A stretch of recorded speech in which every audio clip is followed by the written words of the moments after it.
Chapter 892. Feng Ling's body instantly trembled. She didn't care if he was drunk or confused, nor did she care about the wound on his hand. She struggled to break free. This time, the man used even more strength to press down on her. He bent down and abruptly bit the edge of her chest-wrapping cloth. When the man lowered his head, his short hair brushed past her collarbone. She immediately trembled uncontrollably from the itch, as though all the pores on her body had opened in that instant. The man used his teeth to tear off her chest-wrapping cloth firmly and quickly. The moment her chest suddenly turned cold, Feng Ling felt that her head was about to explode. Li Nanheng.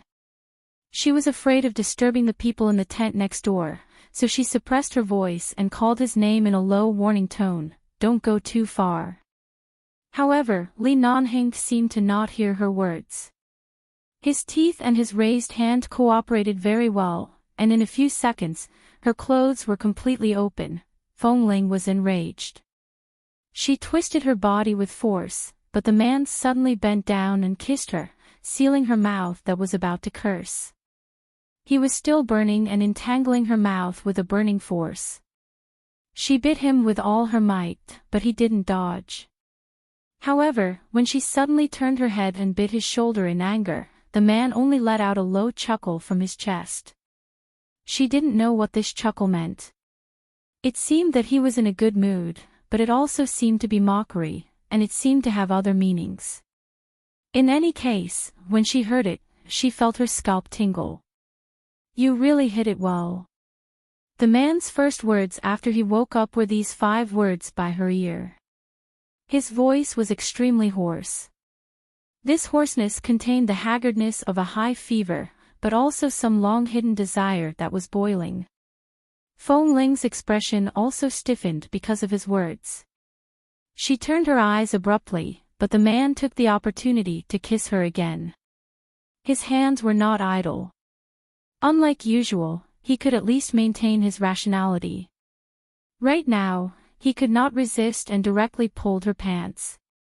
His clear purpose made Feng Ling's heart tremble. Damn it! Was this man crazy from the fever or drunk? Was he going to force himself on her? Or did this high fever make him so sick that he didn't even have the most basic politeness between people? "You want to come here directly."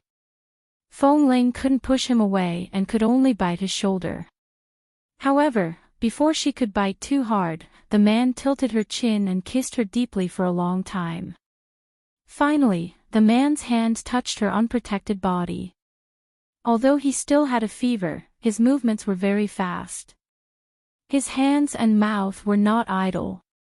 In an instant, he lowered his head and kissed her neck and collarbone.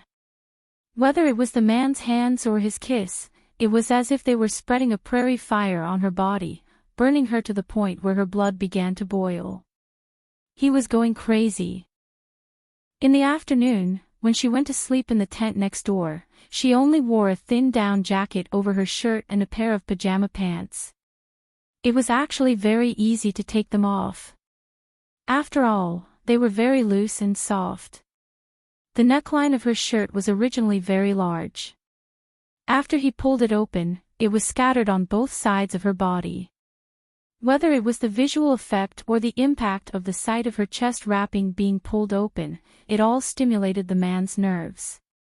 It was not that Feng Ling had never seen such a thing happen on the training ground. However, right now, she was actually unable to resist such an accident. The man held her and kissed and nibbled on her neck. He kissed her randomly. Sometimes, it hurt, and sometimes, it was kissed until it was numb. Her whole body was trembling. She didn't know if it was because of anger or because of the kisses. However, her hands were still tightly locked behind her back. Using the weight of their bodies, he pressed her hands down and she could not move at all. When Li Nanheng finally turned his kiss to her ear, she gritted her teeth and lowered her voice to say, "Li Nanheng, are you sober or not? Are you crazy? Do you know what this place is? Someone can come in at any time." Whether it's Fat Tai, Dabin, or the other people next door, anyone can come in at any time.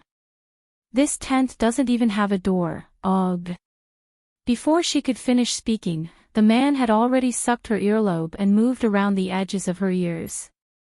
Fong Ling, who had never been stimulated like this before, trembled uncontrollably. She wanted to avoid him, but the man held her face and kissed her on the cheek. As he kissed, his hands moved to undo her clothes. Fong Ling gritted her teeth. She hated that her physical strength was inferior to his.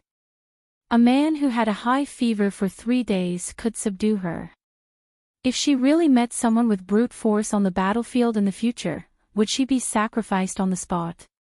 No wonder, even though she felt that she was outstanding in all aspects, Li Nanheng always ridiculed her physical strength. It seemed like there was indeed nothing wrong with his ridicule. Compared to a tall man like him, her physical strength was indeed much weaker. Even though she was clearly being violated by him, she was actually unable to struggle free. The place that no one had ever touched before sent a numbing sensation that made her feel as though she had been electrocuted. She bit her lips and turned to glare at him. However, the man chuckled and hoarsely whispered in her ear, "Little liar." Because of these 3 words, Fong Ling felt as though she had been electrocuted from head to toe. She glared at him from the corner of her eyes and tried to move again. However, her hands, which were restrained behind her back, could not move at all. She turned to bite him hatefully, but the man turned his face and kissed her other ear, causing her body to tremble uncontrollably. She could not even use the most basic strength to struggle free. As the man kissed her, he held up one of her hands and easily pried open her fist. She thought he was going to pull her hand down again, but when she was about to struggle back, the man lowered his head and kissed her palm. This kiss landed on the slightly protruding callus on her soft, white palm. When he kissed it, the man closed his eyes as though he was pious and affectionate. All of Fong Ling's struggling movements paused because of the man's kiss. She stared blankly at the man who was pressing against her and watched in disbelief as he kissed her palm. Chapter 893. Ever since she was brought out of the wolf's cave by those people at the age of 5, she had never shed a single tear. She didn't even remember what it felt like to cry. After so many years, it seemed like the last time she cried was when she was starving in the wolf's cave when she was 3 or 4 years old. At that time, she was skinny and couldn't eat her fill. She was young and didn't know anything. When she couldn't find food, she would cry. After that, she forgot how to cry. But right now, her eyes actually felt a little warm. It was clearly a thin callus on her palm, but Fong Ling felt that it was more sensitive than any other place. She wanted to retract her hand, but the man held her wrist tightly. This kiss lingered on her palm for a long time. When Fong Ling completely stopped struggling, he slowly kissed along her palm to her wrist. He kissed the artery on her wrist. Perhaps because of the artery, along with her violent heartbeat, he kissed it bit by bit. Until the man's lips turned over. Fong Ling's hands instantly clenched the bed sheets under her, and her toes instantly straightened. It was as though the world had darkened, causing all the rationality in her mind to burn away in an instant. The last bit of instinct in her mind reminded her not to continue and that she had to push him away. However, it was as though the man's warmth still remained in her palm. When the man kissed her, the pitiful gaze in his eyes was something she had never seen before. A child like her who had been raised by a wolf, would one day be pitied by someone. Someone like her who had disregarded everything just to have a mouthful of hot food to eat, a warm bed to sleep in, and a good life, would also be treated so gently by someone? Would she be looked at like a woman, and even feel heartache and love? Even if it was only a thin callus, would it be treated as a trace of all the hard work and struggle in life? Would it be understood and felt heartache? She didn't know what kind of emotion was interfering with her thoughts, but she didn't move at all. She even forgot that someone might come into the tent at any time. However, the man didn't stop moving at all. Her hands kept gripping the bedsheets, and all kinds of thoughts kept circling in her mind. The man bit her lips hard because of the high fever. She couldn't help but suck in a breath of air. However, she couldn't even make a sound. She suppressed all the pain and sobs that were about to come out of her mouth. The alcohol was hot. The hope in the valley was burning hot. His body temperature was the same. The love and hate that had been buried in the base for so many years were awakened at this moment. Under the tent, under the dim light, the curtains would occasionally be blown up by the cold wind, and the small windows of the tent were completely sealed. No matter how the man moved, because his fever had not subsided, he did not sweat. However, Feng Ling's forehead was already covered in sweat. She clutched the man's arm tightly and suddenly felt a sense of helplessness. She didn't know how to continue since things had developed to this point, but she still instinctively wrapped her arms around his neck and felt the strong alcohol on the man's body. For nearly 2 hours, Feng Ling felt as though she was being cooked in a pot of oil, tossing and turning. In short, the first time she had sex with a man in her life was not very comfortable. Li Nanheng was not sober at all. After tasting the taste of ecstasy, he exerted more and more force. She did not even have the strength to bite him, let alone struggle. The man pinched her waist tightly and did not stop moving. She clutched the quilt under her, feeling the man's passionate drunkenness and the burning temperature. For the first time in her life, she felt that her injury might be a little serious. And it was internal injury. When everything was over, there was still no sound outside. The man did not even have time to tidy up his clothes and directly lay on the bed. He was still drunk. She didn't know if it was because he was tired after the illness or because he felt refreshed after satisfying his desire. In any case, he just lay down and fell asleep again.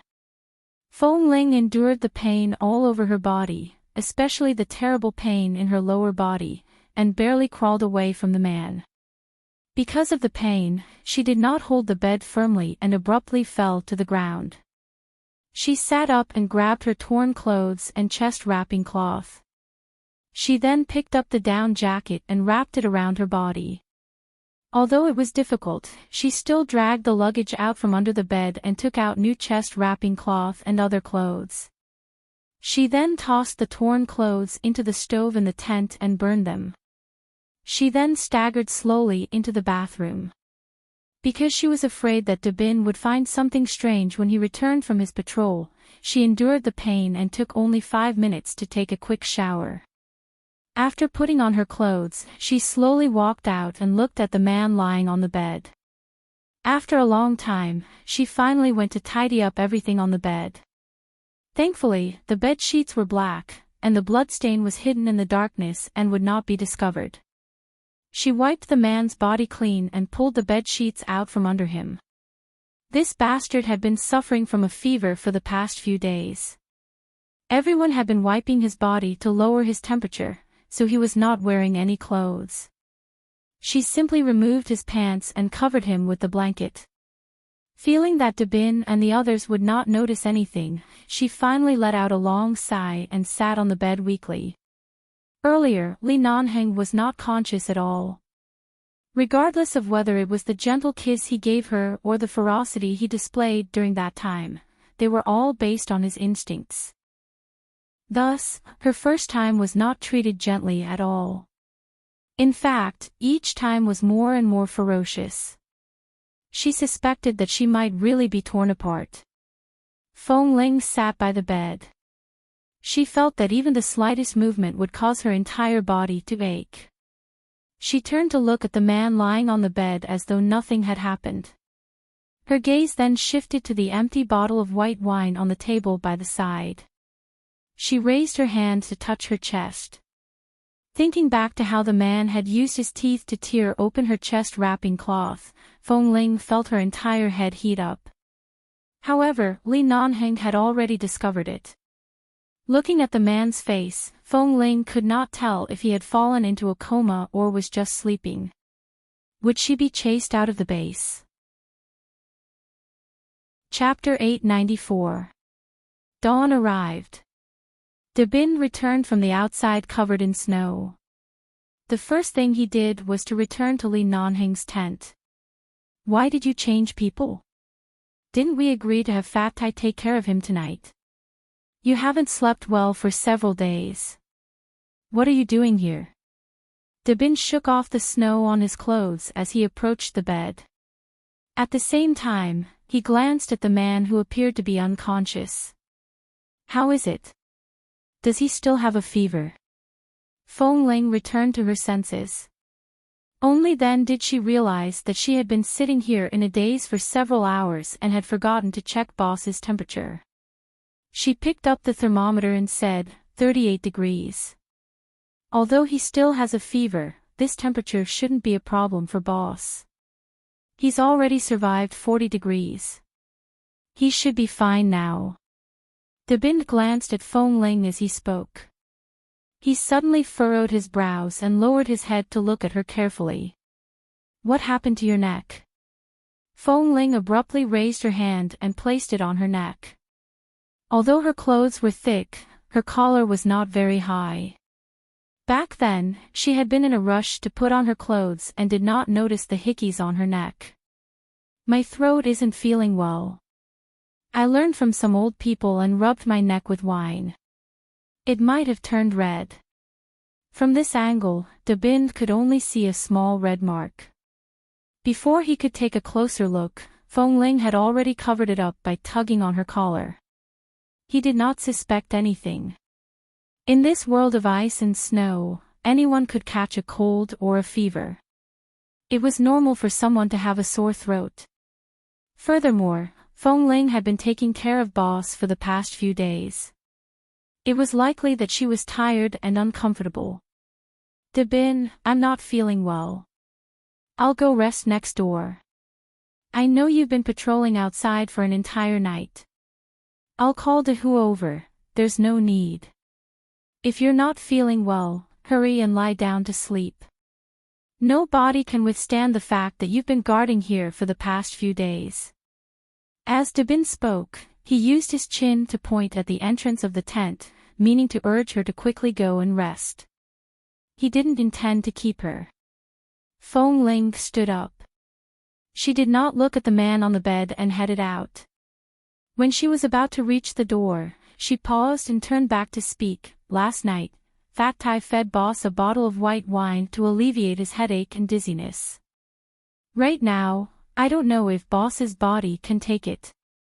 Although the temperature has temporarily dropped, I feel that the fever might rise again at any time. You guys keep a close eye on him. F***CK. Damn fatty, did a donkey kick you in the head? How can a person with a high fever drink alcohol? Dabin was so angry that he was about to choke. He's just doing it out of good intentions. Although Feng Ling was angry, in order to prevent Dabin's bad temper from getting back at Fat Tai, she told him to keep an eye on Li Nanhing's temperature and comforted him. After Dabin angrily sat down on the bed with a straight face, he left the tent.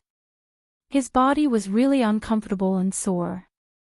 He was so tired that he wanted to lie down and sleep until the sky turned dark. However, the moment she walked out, she was hit by the cold wind outside. The early morning wind was especially cold. Feng Ling released a long breath. She raised her hand and pulled her collar up a little. She stood outside for a while. She did not wear the thickest winter clothes and only wore a thin feather coat. The cold wind quickly penetrated through her clothes, but it was as though only this kind of bone-chilling cold could freeze all traces of heat inside and outside of her body. Everything returned to calmness amidst the confusion and unconsciousness. It was unknown how long Feng Ling stood outside. Fat Tai was sleeping soundly when he suddenly felt a wave of cold air approaching. He opened his eyes in fright. In the blink of an eye, he saw Feng Ling lying under the blanket about a meter away from him. She then covered her head with the blanket and fell asleep without saying a word. Fat Tai sat up abruptly and pushed her through the blanket. Hey, Fong Ling, did boss's fever subside last night? Where did you go earlier? How long have you been standing outside? You're so cold that even the cold air outside has been brought in. Seeing that Fong Ling didn't respond, Fat Tai frowned and muttered, You can't lie down like this. You have to warm up before lying down. Otherwise, you won't be warm under the quilt when you're cold all over. Seeing that Fong Ling still didn't respond, when Fat Tai was about to pull her blanket, the person inside seemed to be in a very bad mood and firmly pulled the blanket up, not allowing anyone to lift the blanket. Fat Tai paused and had to stop pulling her, but he was afraid that she would really get sick. They had just come to Roger's Pass for a short time, but he caught a cold and had a high fever, and boss was still in a coma. If Fong Ling also got seriously ill, this place would probably leave a big shadow in their hearts and they would never come here again. Fat Tai got out of bed and pushed the stove to the bedside closest to Fong Ling. After making sure that the blanket wouldn't be burned and that it could warm Fong Ling, he turned his head and motioned to the others who were ready to get up to lower their voices and let Fong Ling have a good rest. Everyone knew that Fong Ling had been taking care of boss these days and probably didn't have a good rest yesterday afternoon. They didn't expect that she would take care of him again last night. Even without Fatty's reminder, they consciously got out of bed and put on their clothes quietly, trying not to disturb Fong Ling. Especially when they heard that Fong Ling might not be feeling well, they decided to go to the tent next door for breakfast and leave the tent here for Fong Ling to have a good rest. After Fong Ling fell into the quilt, she felt her numb head heat up, but she only closed her eyes and didn't move. She didn't want to talk to anyone and didn't want to say a word. In the afternoon, Fong Ling was a little drowsy and couldn't open her eyes, but she vaguely heard someone go back to the tent to get something. What should we do? Didn't boss's body temperature drop a lot yesterday? How come his fever is back to 39 degrees? Boss's physical fitness and resistance are definitely the best in our base. Is this the legendary saying that he doesn't get sick for several years, and it takes a long time to recover once he gets sick? Of course not. It's all because of Fat Tai, that damned fatty, who forced Boss to drink in the middle of the night. Boss hasn't woken up yet. It must have something to do with that bottle of wine. The alcohol content is so high. Only Boss Lee's body can withstand it. If it were anyone else, Fat Tai would have committed murder. Boss has been sleeping for several days now. The water in the river is really terrible. Even Boss can fall down, alas. Chapter 895. Hearing their conversation, Fong Ling frowned in her sleep. She wanted to open her eyes but had no strength. Her eyelids drooped and she couldn't open them at all. Then she heard their footsteps as they walked out of the tent. Although she wanted to wake up as soon as possible, she eventually fell asleep again. When she regained consciousness, someone was wiping her face with a cold towel. She couldn't open her eyes and only heard Dehu's voice close to her. Fong Ling must have caught a cold, but he doesn't have a fever. His body temperature is around 37 degrees. It's not serious. Let him rest for 2 days. After that, she couldn't hear clearly what the others were saying. She fell into a deep sleep again. Seeing that she had been sleeping with her clothes on, Dehu originally wanted to help her unbutton her clothes so that she could lie down comfortably, but he found that even though Fong Ling was asleep, her hand was still tightly gripping a corner of the quilt as if she had lost her sense of security. No matter how hard he tried, he couldn't pry it off. The temperature in the tent was not particularly high. If she didn't want to take off her clothes, they wouldn't force her. He tried to lift her quilt several times, but she instinctively pulled it back and didn't allow anyone to touch it. After another day, Fong Ling heard Fat Tai muttering in her sleep, "Oh, what should we do? Both Boss and Fong Ling are sick. The two of them don't seem to be sick at all in our base. Now that they are sick, they seem to be accompanying each other. It's really hard for us. You still have the nerve to say that. If you hadn't secretly fed Boss alcohol, he would have woken up long ago. You can get out of bed and jump around for 5 days. Isn't Boss's physical fitness better than yours? Anyone can complain here, but you don't have the right to. Fat Ty was immediately scolded into silence. After a long while, he said, I was really kind. At that time, I was so uncomfortable that I wished someone could get me drunk. You are you, and Boss is Boss. How can they be the same? De Hoot smacked Fatty's head with his hand. If Boss's physique was any worse, the people from the base would have had to brave the snowstorm and risk countless lives just to send Boss to the hospital for emergency treatment. Luckily, Boss is in good health. Otherwise, you would have to bear the responsibility of a murder case. Another 2 days passed. Li Nanheng woke up. Boss? You're awake. How do you feel? Where does it hurt or feel uncomfortable? Do you want to eat something first? Fat Ty stayed by the bed and asked with an apologetic and earnest expression. Li Nanheng furrowed his brows and glanced at Fat Ty, who seemed to be trying to please him. He opened his mouth, but his voice was hoarse as though it was filled with sand. How many days did I sleep for? Fat Ty raised his hand and gestured 6. 6 days, oh no, it's almost 7 days. It's already night time. Li Nanheng sat up, and Fat Ty rushed to help him up. Just as he was about to turn to pour water, Li Nanheng said hoarsely, call Dabin over. Fat Ty hurriedly went to call Dabin. When he called for Dabin, everyone heard him. Knowing that Boss had woken up, everyone rushed into the tent. Li Nanheng glanced at Dabin and then at the others. Everyone was present except for Fong Ling. He did not ask. After Dabin came over, he simply asked a few questions about what happened after he fell into the ice cave, as well as about those gangsters. After asking, Li Nanheng's stamina was almost exhausted, and he was helped back to the bed. The group of people were busy preparing porridge, medicine, and water for Boss. After lying down for so long, Fong Ling did not come over.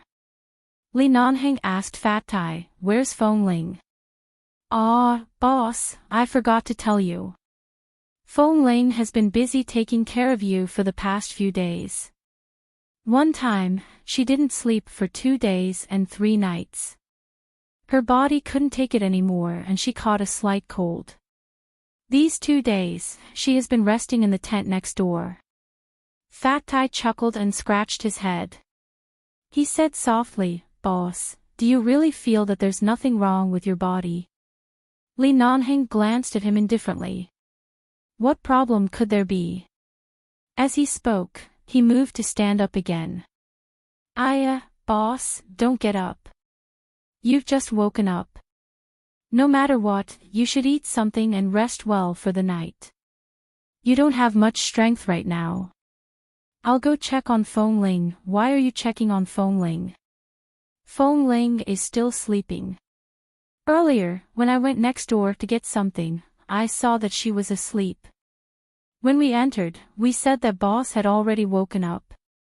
She didn't say that she wanted to come over. She should really be feeling unwell. Otherwise, based on Fong Ling's concern for Boss, she would definitely come over immediately. Li Nanheng did not speak. He only watched Fatty's radiant expression. After a moment, he asked coldly, did you do something wrong? Your entire face is filled with guilt. Fat Ty immediately choked on his own saliva. He coughed several times before looking at his boss in shock. He immediately sat down by the bed to explain. Boss, I really did it for your own good. I was afraid that you would feel too uncomfortable, so I did it. Li Nanheng frowned. What did you do? A few nights ago, when I was taking care of you here, I was afraid that your headache would be too uncomfortable. Not long ago, I experienced the feeling of my head exploding. To help you alleviate the pain, I fed you a bottle of white wine. Fat Tai pointed to the empty bottles by the side as he spoke. The other bottles were originally used to help you cool down and wipe your body. I saw that there were so many bottles left, so I directly opened one and fed it to you. Li Nanheng immediately looked at him coldly as though he was looking at a lunatic. When Fat Tai shrank his neck on the bed with a frightened expression, he said coldly, I was wondering why my throat felt so uncomfortable these few days. Drinking on his own and being forced to drink were two completely different feelings. Fat Tai chuckled guiltily. Boss, it's good that you're fine, Li Nanheng rolled his eyes at him. Right now, he did not have any strength. If he had the strength, he would really kick him off the bed. All right, scram. Fat Tai did not dare to stay for a moment longer. He immediately hid behind De Bin and De Hu, following them to prepare food for Boss. After waiting for an entire night, Feng Ling did not return. Li Nanheng ate some simple food and was supported to the tent's window. Through the window, he saw Feng Ling lying on the bed next door, covered with a blanket. He did not say anything and was supported back to the bed. The next morning, Li Nanheng got up and got out of bed. Seeing that Boss had really recovered, everyone didn't stop him. When Li Nanheng was about to walk out of the tent, they hurriedly took the winter clothes and put them on for him. Boss, it's getting colder these days. You've just recovered. Don't catch a cold again. Chapter 896. Compared to this tent that was especially lively after Li Nanheng woke up, the tent next door was relatively quiet. Only the occasional crackling sound came from the stove on the ground. Li Nanheng walked directly to the only bed in the pile of beds. The bed was bulging, and Feng Ling lay unmoving inside. The blanket was still covering her head. Yesterday, Fat Tai had said that Feng Ling had been feeling unwell these days, but for some reason, when she slept, she always covered her head with the blanket. She did not speak, nor did she want others to see her face. They all thought that she had frostbite and refused to see others. However, when they helped Feng Ling wipe her face that day, they did not see any frostbite. Her face was white and clean like usual, but she always covered herself with the blanket. If it weren't for the fact that they knew Feng Ling's temper was usually so reticent, and that she did not like to speak when she was unwell, everyone would have thought that Feng Ling had isolated herself from the world. The man looked down at the simple bed in front of him. Feng Ling usually did not sleep with others. During the days when he was sick, she did not care about the trifles and slept on De Bin's bed for several days. Feng Ling, he called out. The person on the bed did not move. Covered by the blanket, she did not seem to hear him. Li Nanheng's gaze turned cold. He raised his foot and kicked the side of the bed twice. The person on the bed still did not move. Li Nanheng reached out to tug the blanket off her body, only to find that the person inside was not asleep. Instead, she was holding onto the blanket tightly, unwilling to let go. The man narrowed his eyes coldly. What are you doing? Why are you hiding in the blanket? Come out. The person under the blanket still did not come out. In fact, she held on even tighter. Li Nanheng's expression was cold as he used force. As he tugged the blanket away, Feng Ling, who had been lying on the bed for 3 days, suddenly grabbed a pillow and smashed it harshly against his face. Li Nanheng was caught off guard. Of course, he did not expect her to suddenly throw the pillow at him. He was hit by the pillow. It did not hurt, but the man's eyes were filled with hostility as he glared at her. The pillow fell in front of him and landed on the ground. Feng Ling rolled from one bed to the other, but the one next to her was Fatty's quilt. Fat Tai usually didn't shower, so she was unwilling to lift his quilt to cover herself. She simply rolled to a place 3 or 4 beds away, sat up, and was about to get off the bed. She didn't even look at him. Li Nanheng stood in place and watched her movements and the expression on her face. He narrowed his eyes slightly. "What are you doing? Since you've woken up, you should be resting in the tent. Why did you come here to torment me?" Feng Ling put on her shoes and stood up. Originally, she wanted to walk out, but her rationality reminded her that she could not do this. She resisted the urge to shoot him and turned to look at him. For 3 whole days, she had been lying there for 3 whole days. Her body and heart were finally starting to recover. She was no longer as sore as before, but her first time had still fallen into the hands of this bastard. It hurt so much that even her nightmares these 2 days were filled with scenes of him fiercely penetrating her body. "They said that in order to take care of me, you didn't sleep for several days and fell sick. I just woke up last night. This morning, I had the strength to get off the bed, so I came to take a look." The man looked at her angry face and walked over. He was about to tug her hand over, but Feng Ling quickly dodged. Seeing her suddenly rejecting him, Li Nanheng walked up to her and lowered his eyes to look at her coldly. "What's wrong with you? Why are you throwing a tantrum like a woman? And why are you throwing a tantrum without warning? What did I do to provoke you again, En?" Feng Ling's expression faltered and she abruptly raised her eyes to look at him. The man had really just recovered from a serious illness. His handsome and indifferent face looked a little thinner, and his face was also a little pale. He stood in front of her and stared at her face as if he wanted to see through her. Feng Ling's heart immediately skipped a beat. Without waiting for her to speak, Li Nanheng coldly narrowed his eyes. "Because I fell into the ice hole that day and scared you." Feng Ling was silent for a moment. "No. Then why are you giving me that look?" Feng Ling clenched her fists by her sides. He didn't remember. He didn't know. He actually didn't remember anything. For a moment, she didn't know whether she should be glad or angry. She was glad that her secret could still be kept. She could still continue to live in 11 Base. She didn't need to be separated from this group of brothers and didn't need to be driven out. What she was angry about was that this man didn't remember anything after doing that to her. Feng Ling's heart had never been so complicated. She clenched her fingers tightly. When Li Nanheng noticed her abnormal expression and leaned over to look at her, she was about to take a step back, but the man took a step forward and held her chin. Li Nanheng looked at her and said, "Li Nanheng, don't worry."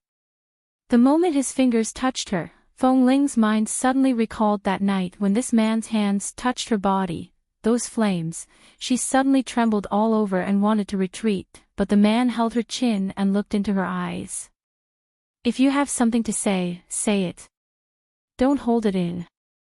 She immediately turned her head away and raised her hand to slap his hand down. "No, I'm just not feeling well and don't want to deal with too many people and things. Since boss has just recovered from a serious illness, go back to rest. There's no need to come to see me. I'm fine. You're so haggard. If I didn't know better, I would think that the person who had a high fever for 6 or 7 days was you," Li Nanheng said coldly. Feng Ling sneered inwardly. Who was the one who tortured her to this state? She did not explain. After a moment, she asked, "Fat Tai fed you alcohol that night. Do you remember?" Li Nanheng looked at her. "I don't remember. I was muddle-headed from the fever and was fed alcohol. Do you think I'm an immortal who can stay sober at all times? If I hadn't heard them mention it after I woke up, I probably wouldn't have known that I was almost murdered with alcohol in my illness." Feng Ling, looking at her expression, Li Nanheng suddenly narrowed his deep, black eyes. "Did something else happen that night when Fat Tai forced me to drink? Or was there another reason? What's with your expression?" "No. Fong Ling raised her eyes to look at him. His eyes were calm and puzzled, but her gaze was not so calm. She only met his gaze for a moment before quickly looking away. Seeing Fong Ling's sudden expression and attitude, Li Nanheng's expression did not change, but he clearly sensed that something was wrong. Chapter 897. Fong Ling originally thought that she would have to deal with Li Nanheng for a long time because of her gender being discovered. However, since the heavens were helping her, even if she was extremely unhappy, she could only endure it. In the end, she did not say a single word about that matter. However, just because Fong Ling did not mention it, it did not mean that Li Nanheng did not notice her abnormality. It had been more than a week since he had recovered from his illness. Fong Ling did not even ask for a change of accommodation. She directly moved a foldable bed over and placed it by the 1.5-meter tall bed. Not only that, she directly asked Dabin to sleep with him in this tent. She squeezed with the others in the other tent and slept on Dabin's original bed. Her explanation was that recently, her mental condition was not too good and she could not shoulder the responsibility of taking care of Boss. If Boss's illness had not fully recovered, it would be convenient for Dabin to take care of him. She would sleep by the side with the others. In any case, they were all grown men. It did not matter which side they slept on. This situation had already lasted for nearly a week, almost 10 days. Nightfall. Li Nanheng placed one hand under his head and laid on the bed. He watched as Dabin returned from his patrol. He shook the snow off his head and entered the bathroom to wash up. Not long after, he walked out bare-chested. He lifted the blankets and burrowed into the blankets. He comfortably hugged the blankets and hummed a few times. Then he said, "Boss, I'm asleep. Good night." Li Nanheng made an indifferent sound through his nose. It was as though he was responding, but also as though he was snorting coldly. In less than 5 minutes, continuous snoring sounds could be heard from Dabin's bed. Accompanied by the rhythmic snoring, Li Nanheng closed his eyes, but he couldn't fall asleep at all. The moment he closed his eyes, he saw Fong Ling's expressionless face during the training in the snow for the past 2 days, and every time he approached her, Fong Ling instinctively took a step back and maintained a distance with her cold eyes. The snoring grew louder and louder. Li Nanheng abruptly lifted the quilt and got up. He picked up his winter suit and put it on. Then he walked out. He went to the tent next door and watched a group of men snoring in a crooked posture. Li Nanheng walked to the innermost bed with a dark face. Fong Ling was sleeping properly on the bed and there was no sound. The quilt was neatly covering her body. As the man approached, Fong Ling abruptly opened her eyes due to being stared at by a pair of eyes. However, before she could see clearly that the person by the bed was sleeping, the blanket over her was abruptly lifted. She abruptly sat up and was about to defend herself when Li Nanheng threw the quilt aside and saw the man's face clearly. The coldness in her eyes instantly turned into calmness. She said lightly, "Boss. Get up and go to sleep next door with me." Without saying anything, the man looked at her coldly, not to discuss with her, but to order. Fong Ling sat on the bed without moving. "Boss, it's quite good for me to sleep here. Also, it's convenient for Dabin to take care of you." "Take care of what? Do you see how weak I am? I've long recovered. Why would I need someone to take care of me?" The man's tone was impatient. "Don't talk nonsense. Hurry and go back with me." Fong Ling refused to reply. She insisted on sitting on the bed. "Isn't it the same for me and Dabin to sleep on?" "Boss, why do you insist on me going back?" Li Nanheng glanced at the men who were snoring loudly. "How can you sleep with this kind of snoring? Dabin is even louder than them. No matter how long I stay in the base, I sleep alone. You can sleep quietly and won't disturb me. Dabin can't. He's too noisy. Although Boss Lee was used to sleeping alone, she heard that he could even sleep in the mud when he was out on missions. There were many comrades by his side, and his snoring at night was not lacking. Why did he have to be so spoiled here? Fong Ling glanced at Dehu. Dehu doesn't make much noise when he sleeps. You can call Dehu over. Before she could finish speaking, the man reached out and grabbed her collar, dragging her down. Just as Fong Ling was about to struggle, he pulled her into his arms. He pressed her shoulders firmly and looked down at her condescendingly. Don't talk nonsense. Go back with me. Let go. Every time he touched her, Fong Ling's hair stood on end. Especially in such a position, her nose was instantly enveloped by the man's body heat and the scent of his hormones. She was so sensitive that she felt uncomfortable all over. Not only did Li Nanheng not let go, but he also did not take her winter clothes. In any case, when the others heard that it was him, they let down their guard. They turned over and continued to sleep, snoring everywhere. No one would look at them. He directly opened his wide winter clothes and wrapped Fong Ling in his arms. Just like that, he forcefully brought her out of the tent. Fong Ling struggled the entire way but was still forcefully dragged into the neighboring tent by the man's brute force. When they arrived at Dabin's bedside, Li Nanheng kicked the bedside. Dabin abruptly woke up. He thought that something had happened and was about to quickly put on his clothes out of habit. However, he abruptly saw Boss Lee's heavy expression and Fong Ling's unsightly expression. His brain momentarily went into a state of stupor. Several seconds later, he finally reacted. Scram back to sleep next door. Li Nanheng was expressionless. His voice was cold as though if he dared to stay here for one more second, he would directly kick him down the mountain. Dabin did not say a word.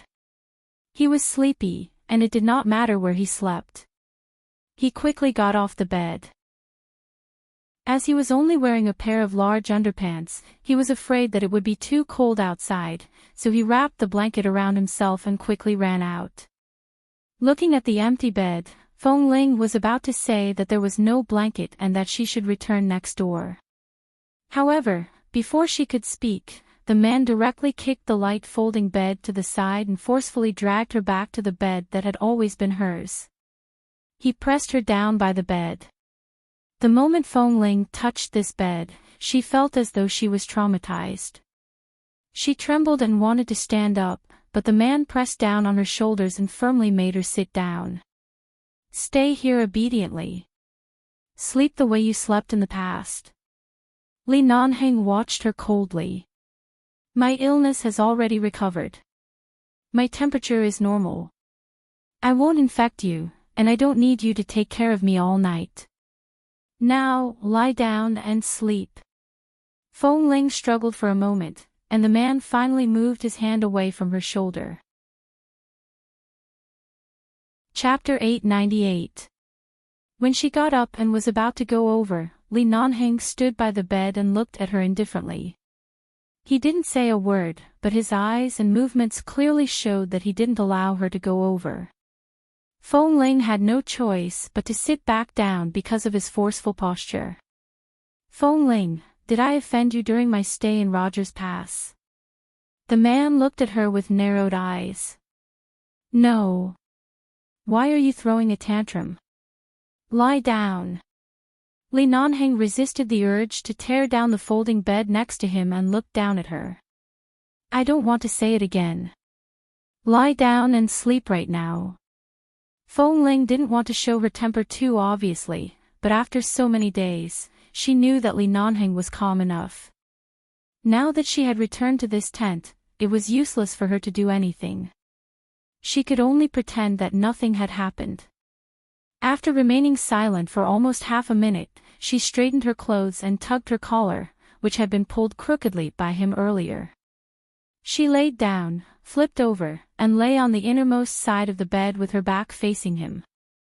She closed her eyes and was about to fall asleep like this. Li Nanheng didn't force her to do anything else. He just looked at her for a moment by the bed, threw his winter clothes aside, and lay down. The moment the man laid down, Fengling thought that it would be fine for her to sleep with her back facing him. However, as soon as he laid down, even though the two of them were separated by at least 20 centimeters, her sensitive body tightened. The memory of that night on this bed invaded her mind, making it impossible for her to calm down and fall asleep. After lying down, Li Nanheng raised his hand in satisfaction because it was still the same person beside him. He rested his head on his arm and closed his eyes. It was quiet at night. Fengling had been pretending to sleep with her eyes closed, but the man behind her seemed to have fallen asleep. His breathing was even and steady. She couldn't fall asleep at all. She quietly sat up and was about to find a chance to get out of bed, when the man still rested his head on his arm and closed his eyes suddenly spoke, and his voice was sleepy and hoarse. Sleep well. Don't think about running out to feel the cold wind. Fengling paused. She tried to control herself, turned to look at the man with his eyes closed, and said impatiently, I can't sleep. Go out for a walk. Li Nanheng opened his eyes and looked at her. Why can't you sleep? Something on your mind? Or because of me? I just don't understand. I've only had a high fever for a few days. Why are you suddenly showing me such an expression? No, I haven't been feeling well recently. I don't have the patience to do anything. Boss, you don't have to pay so much attention to me. It's all an unnecessary misunderstanding. Fengling's expression was stiff. Li Nanheng narrowed his eyes and sneered. Don't you know why I deliberately paid attention to you? She abruptly recalled the 2 times he had openly confessed to her. She paused and did not speak anymore. She lay back down, pulled the quilt over herself, and was about to sleep. She did not want to speak another word with him. She really didn't know whether she should be glad that he didn't remember or angry that he didn't remember. Perhaps both. Otherwise, she wouldn't have been so uncomfortable in her heart for so many days. She didn't want to talk to him, didn't want to see him, didn't want to stand too close to him, didn't want to smell his scent, and didn't even want to hear his breathing when he slept. After living for so many years, Fengling thought that she was indifferent to everything and did not care about it at all. In the end, she was completely defeated by Li Nanheng. For the first time, she knew how it felt to be impetuous every day because of a man. She didn't sleep very well that night. After forcing herself to fall asleep, she still had nightmares. In the dream, she stood in the conference hall of the base, surrounded by a group of leaders of the base, the elders of the Li family, the leaders of the United States and the United Nations. Everyone was pointing at her and talking angrily. They were angry that she had deceived everyone and that a man had hidden in the base for so many years without being discovered. In the dream, even though Fengling was scolded by a group of people, she still stood upright in the middle, neither humble nor pushy. Then, someone threw something at her head. Even though she didn't know what was thrown and didn't feel any pain, there were still things being thrown at her. She turned around and saw that it was those people who surrounded her, who kept scolding and throwing things at her. Some people even came up and forcibly tore her clothes apart, forcing her to show them the breast wrap inside. A group of people frowned at her breast wrap and looked displeased. In the end, everyone shook their heads and left. Then they suddenly handed her a letter of dismissal, ordering her to leave the base and never to approach 11 base again. This dream made Fengling toss and turn. She kept frowning and didn't sleep well. She had already regarded the base as her home. She didn't want to leave. If she left the base, she didn't even know what to do in the future. Hearing that Fengling didn't sleep well after falling asleep, Li Nanheng opened his eyes and looked at her, only to see that there was a layer of sweat on her forehead and she had been frowning as if she was struggling and resisting something in her dream. He stared at her for a moment, then reached out and pulled her into his arms. Then, using the position of hugging her to sleep, he looked down at the fine sweat on the tip of her nose. He wiped the tip of her nose with his fingers and then gently patted her shoulder. The loneliness and fear and the nightmare had been surrounding her. Suddenly, Li Nanheng's figure appeared in the base hall. When everyone was about to drive her out of the base, the man walked up to her and suddenly held her in his arms. The warmth in the man's arms suddenly made her feel a sense of belonging. She stood stiffly and didn't move. She couldn't hear the man's voice above her head but could only feel the warmth in the man's arms. Perhaps it was really useful to sleep in his arms. Seeing Feng Ling's frown gradually relax in her sleep, Li Nanheng smiled lightly and raised his hand to rub the short hair on her head. It was only when she was asleep that he could take advantage of the distance between them to hug her. He felt that he might really be possessed. Not only did he have feelings for a man, but he also left the base for him and lived in a damn place like Rogers Pass for nearly a month. There was a unique fragrance on Feng Ling's body. It was not only the scent of the shower gel, but also the fragrance lingered in his nose. Chapter 899. However, before he kissed her, at such a close distance, Li Nanheng suddenly went into a trance. He looked at Feng Ling's face and then at her lips. Such a distance, such a kiss angle, some strange images suddenly flashed through his mind. Those images didn't seem to be scenes he had experienced in a dream, but something that had happened in reality. When did he press her down on this bed? And when had he kissed her on this bed? But the scene that popped up in his mind made him stare at Feng Ling's face with a heavy gaze. Since coming to Rogers Pass, although he had never hidden his feelings for Feng Ling, he had never done anything that she didn't like. After all, in the base, he only kissed her that night, but she dared to raise a gun against him the next day. He was not so beastly as to do anything to her when Feng Ling had been resisting. But those images couldn't have appeared for no reason. He kept looking at Feng Ling's face and tried hard to recall, but he could only recall the images of him pressing her down on the bed and kissing her, and he was not sure if it was the scene he had dreamed of at night. In order to recall clearly, Li Nanheng directly kissed her on the lips. Feng Ling's lips were so soft that he wanted to drill his tongue into them and entangle them deeply. He restrained the impulse and only felt those images in his mind flickering. Making sure that Feng Ling's nightmare should be over, Li Nanheng let go of her, let her lie flat on the bed, sat up, looked at Feng Ling, and then turned his eyes to the small table beside the bed. There was no wine bottle on the small table, but when he glanced at it, he remembered that there were several empty bottles on the small table on the day he woke up. Did it have anything to do with the wine that Fat Tai fed him that night? The next day, it was Fatty's turn to patrol. However, when he was about to go down the mountain, he suddenly found that Boss Lee had also come.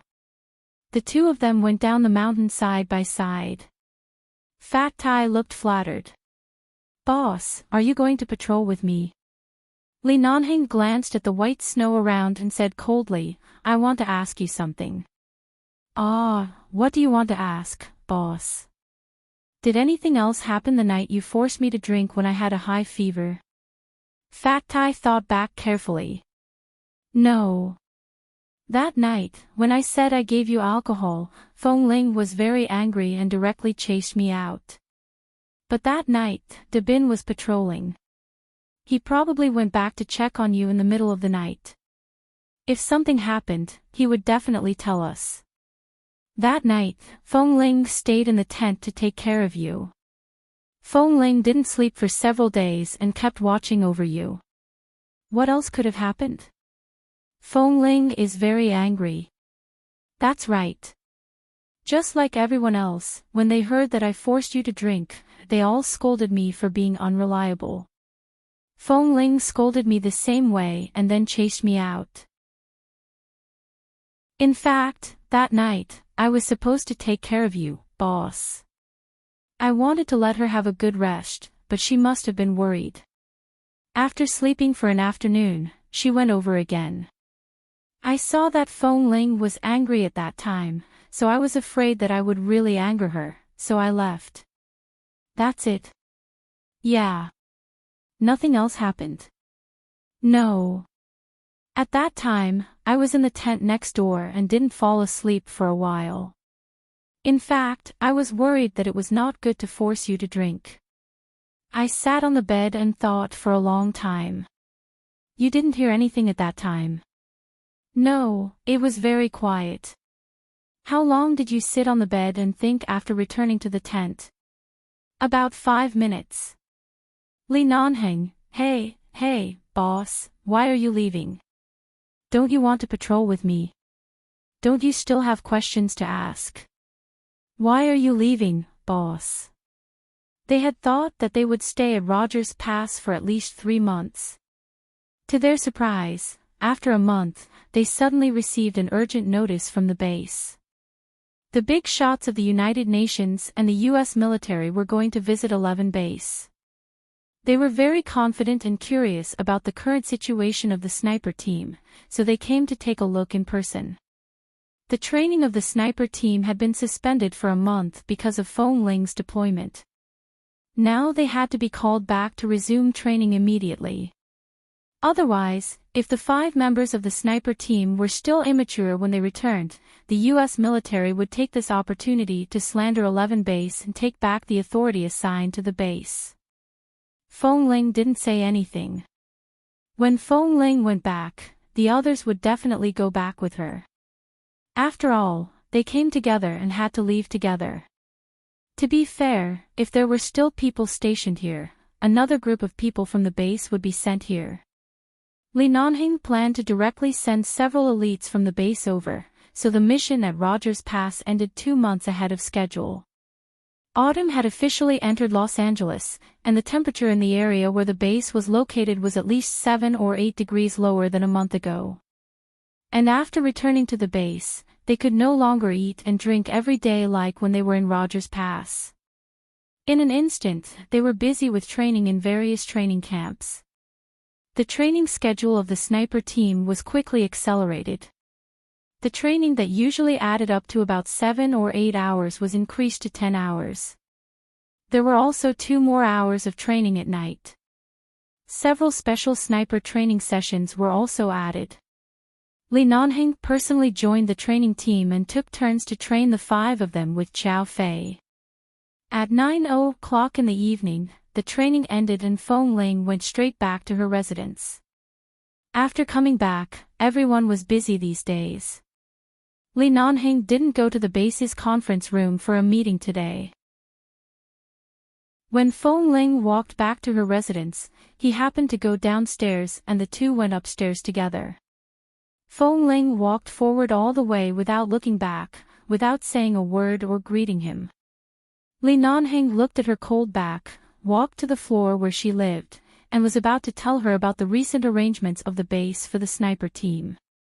However, when they arrived at the door, Feng Ling opened the door and went in, slammed the door with a bang, and didn't even give him a chance to speak. Standing in the corridor with the automatic lights on, looking at the closed door next door, Li Nanheng's eyebrows twitched. Just as he was about to walk over, suddenly, his cell phone rang. Li Nanheng picked up the phone. After hearing what the person on the other side said, he paused, looked at the closed door in front of him with a meaningful look, and turned to walk out. Chapter 900. Li Nanheng took the things they handed over, looked at them, and glanced at one of them. Did you find it under the chair? Yes, after the 2 of us finished the training of Team 3, we sat in the canteen and drank tea for a while. Just now, we were a little hungry, so we ordered 2 servings of rice, so we stayed here for a long time. Feng Ling was eating here before. Feng Ling. It was her again. Li Nanheng quietly clenched the small piece of sanitary napkin wrapped in a white translucent thing in his hand. Although they were all men and never touched this thing, it didn't mean that they didn't know what it was used for. Boss, that. A member of Team 3 stepped forward and whispered to Li Nanheng, I heard from the brothers of Team 1 that Feng Ling usually doesn't live with us. Is she really? He pointed to the thing in Li Nanheng's hand again and whispered, is she a woman? Li Nanheng's expression was indifferent. It's too arbitrary to determine whether a person is a man or a woman based on this kind of thing. Besides, if she is really a woman, you guys from Team 3 can't even beat a woman. Don't you have the face to stay in 11 base? The two of them were speechless and looked at each other. Feng Ling was usually so delicate and tender. If it weren't for the fact that she was very agile and fierce in every assessment and training, everyone would have long suspected her. But seeing that boss didn't allow them to talk nonsense in the base before they confirmed the truth, the two of them didn't dare to talk nonsense anymore. However, it was not difficult to see from their eyes that this kind of suspicion had long existed in the hearts of the members of the base. However, it was Feng Ling's convincing skills that stopped everyone from talking. In addition, everyone in the sniper team was united, so no one dared to speak carelessly. Thus, even if there were some people who liked to spread rumors and ask around, they couldn't find any concrete evidence. They could only spread a little bit like gossip, but it didn't affect the peace on the surface. Li Nanheng looked at the small piece of sanitary napkin in his hand again and was about to turn back. Suddenly, a voice came from the side. Oh! Boss Li! How did this thing? Hearing the movement behind him, Li Nanheng turned his eyes expressionlessly, only to see the only woman in the canteen, Auntie Jiali, who was already 45 years old, walking over anxiously.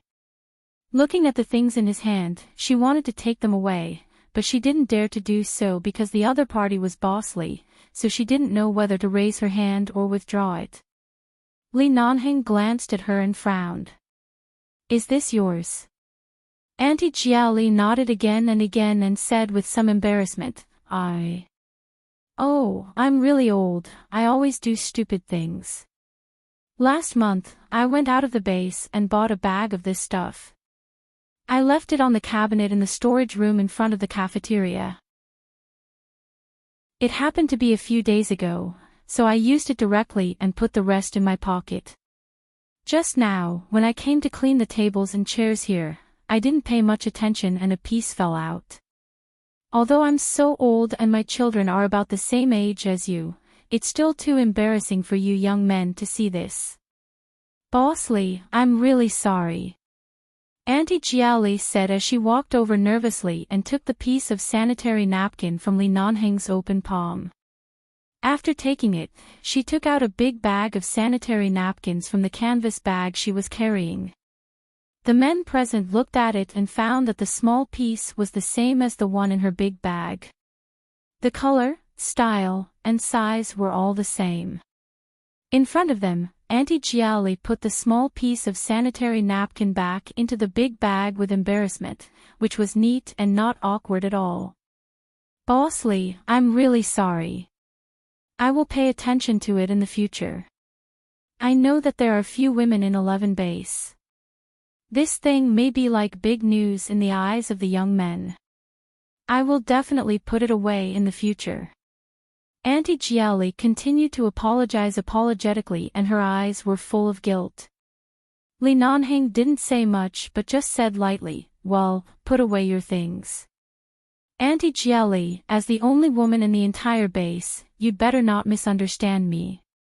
When he said this, his eyes were already looking at the two people from Team 3. The two men immediately understood what boss meant. So this was just a misunderstanding. This thing belonged to Auntie Jiali. So it wasn't left here by Feng Ling at all. If that was really the case, then it was indeed a big mistake. The two hurriedly nodded and said with smiles, it's a misunderstanding, a misunderstanding.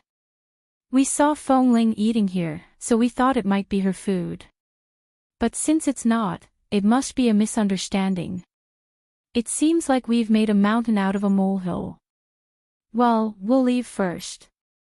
Boss, you should go back and rest early. With that, the two men pushed each other and hurried out. When the two men left, Auntie Jiali nodded politely and respectfully to Li Nanheng, said a few words of apology, and turned to go back to work. Li Nanheng stood in the canteen of the base for a while without any movement. He just looked at the empty and dark training grounds outside the window, the lonely lights around the ground, and the night sky with only a few stars outside the window. These days after returning to the base, there were some strange images hovering in his mind every night. Some kisses, entanglements on the bed, and even some actions that only men and women would do on the bed. He thought it was just a dream, but it seemed like a dream. With such suspicions, he tried to ask Feng Ling about it for several days, but Feng Ling kept avoiding him. He heard that Auntie Jiali continued to clean up, and the cleaning machine and sterilizer were pushed out.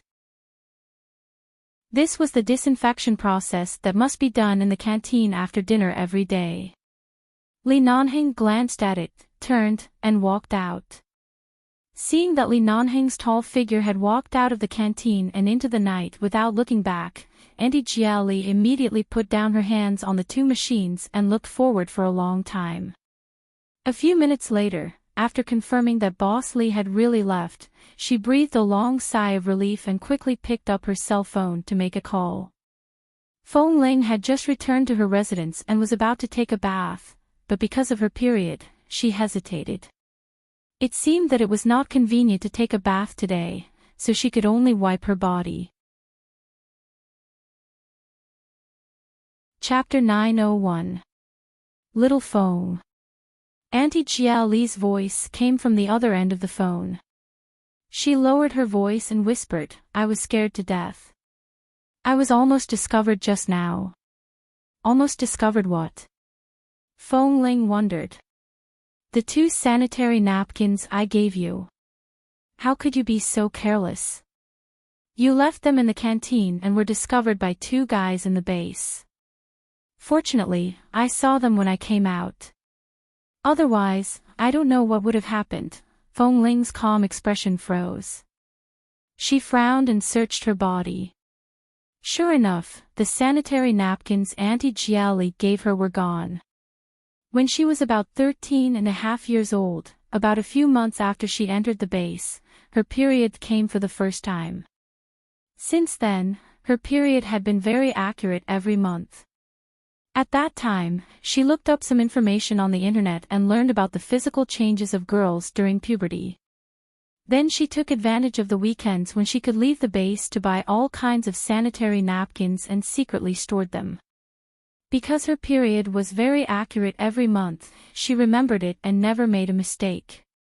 But last month, probably because of the extreme weather on Rogers Pass, which affected all aspects of her body, this month's period actually came 5 days ahead of schedule. She was unprepared.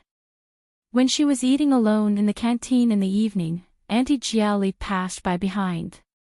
She got up and was about to pour water, when she suddenly asked in a low voice in surprise, "Little Feng, why are you bleeding?"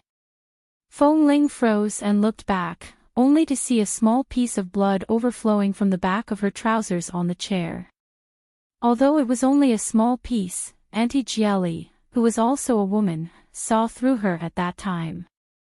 Feng Ling liked to go to the cafeteria to eat the food cooked by Auntie Jiali and would often help out in the cafeteria. Auntie Jiali had always liked her very much. When she heard that Feng Ling was an orphan, she always felt sorry for her and treated her as her godson. Therefore, after Feng Ling's explanation, Auntie Jiali agreed to help her hide the truth and gave her 2 menstrual pads. At that time, Feng Ling went directly into the bathroom to use one and put the other in her trouser pocket. She didn't notice it and went back to her seat to continue eating, but she accidentally dropped it on the ground. Who discovered it? A warning immediately popped up in Feng Ling's mind, and her eyelids twitched. "It seems to be Team 3, but it's okay. I explained it to them. Anyway, I brought it to you. I took out my big bag and let them see that it was mine. I told them that I accidentally dropped it in the canteen when I was cleaning here." Auntie Jiali said with a smile, "But you must be careful in the future. Auntie Jiali said with a smile, but you must be careful in the future. It's really bold of you to pretend to be a man at such a young age. I can help you today, but I may not be able to continue to help you in the future. Besides, there are so many people in the base. You were still a child a few years ago, so you could pretend to be a man in front of young boys. But girls and boys will be completely different after they are 17 or 18 years old. You will be more and more obvious in all aspects. You may be discovered one day. Ling Ling Heart, Ling Ling said, I phone Jiali, phone. Phone, Ling sigh, it's not that troublesome. It's just that my heart is constantly beating fast, afraid that you'll be discovered. Sigh, Auntie Jiali was about to say that Boss Lee also saw it just now, but the timer on the cleaner beside her hand rang.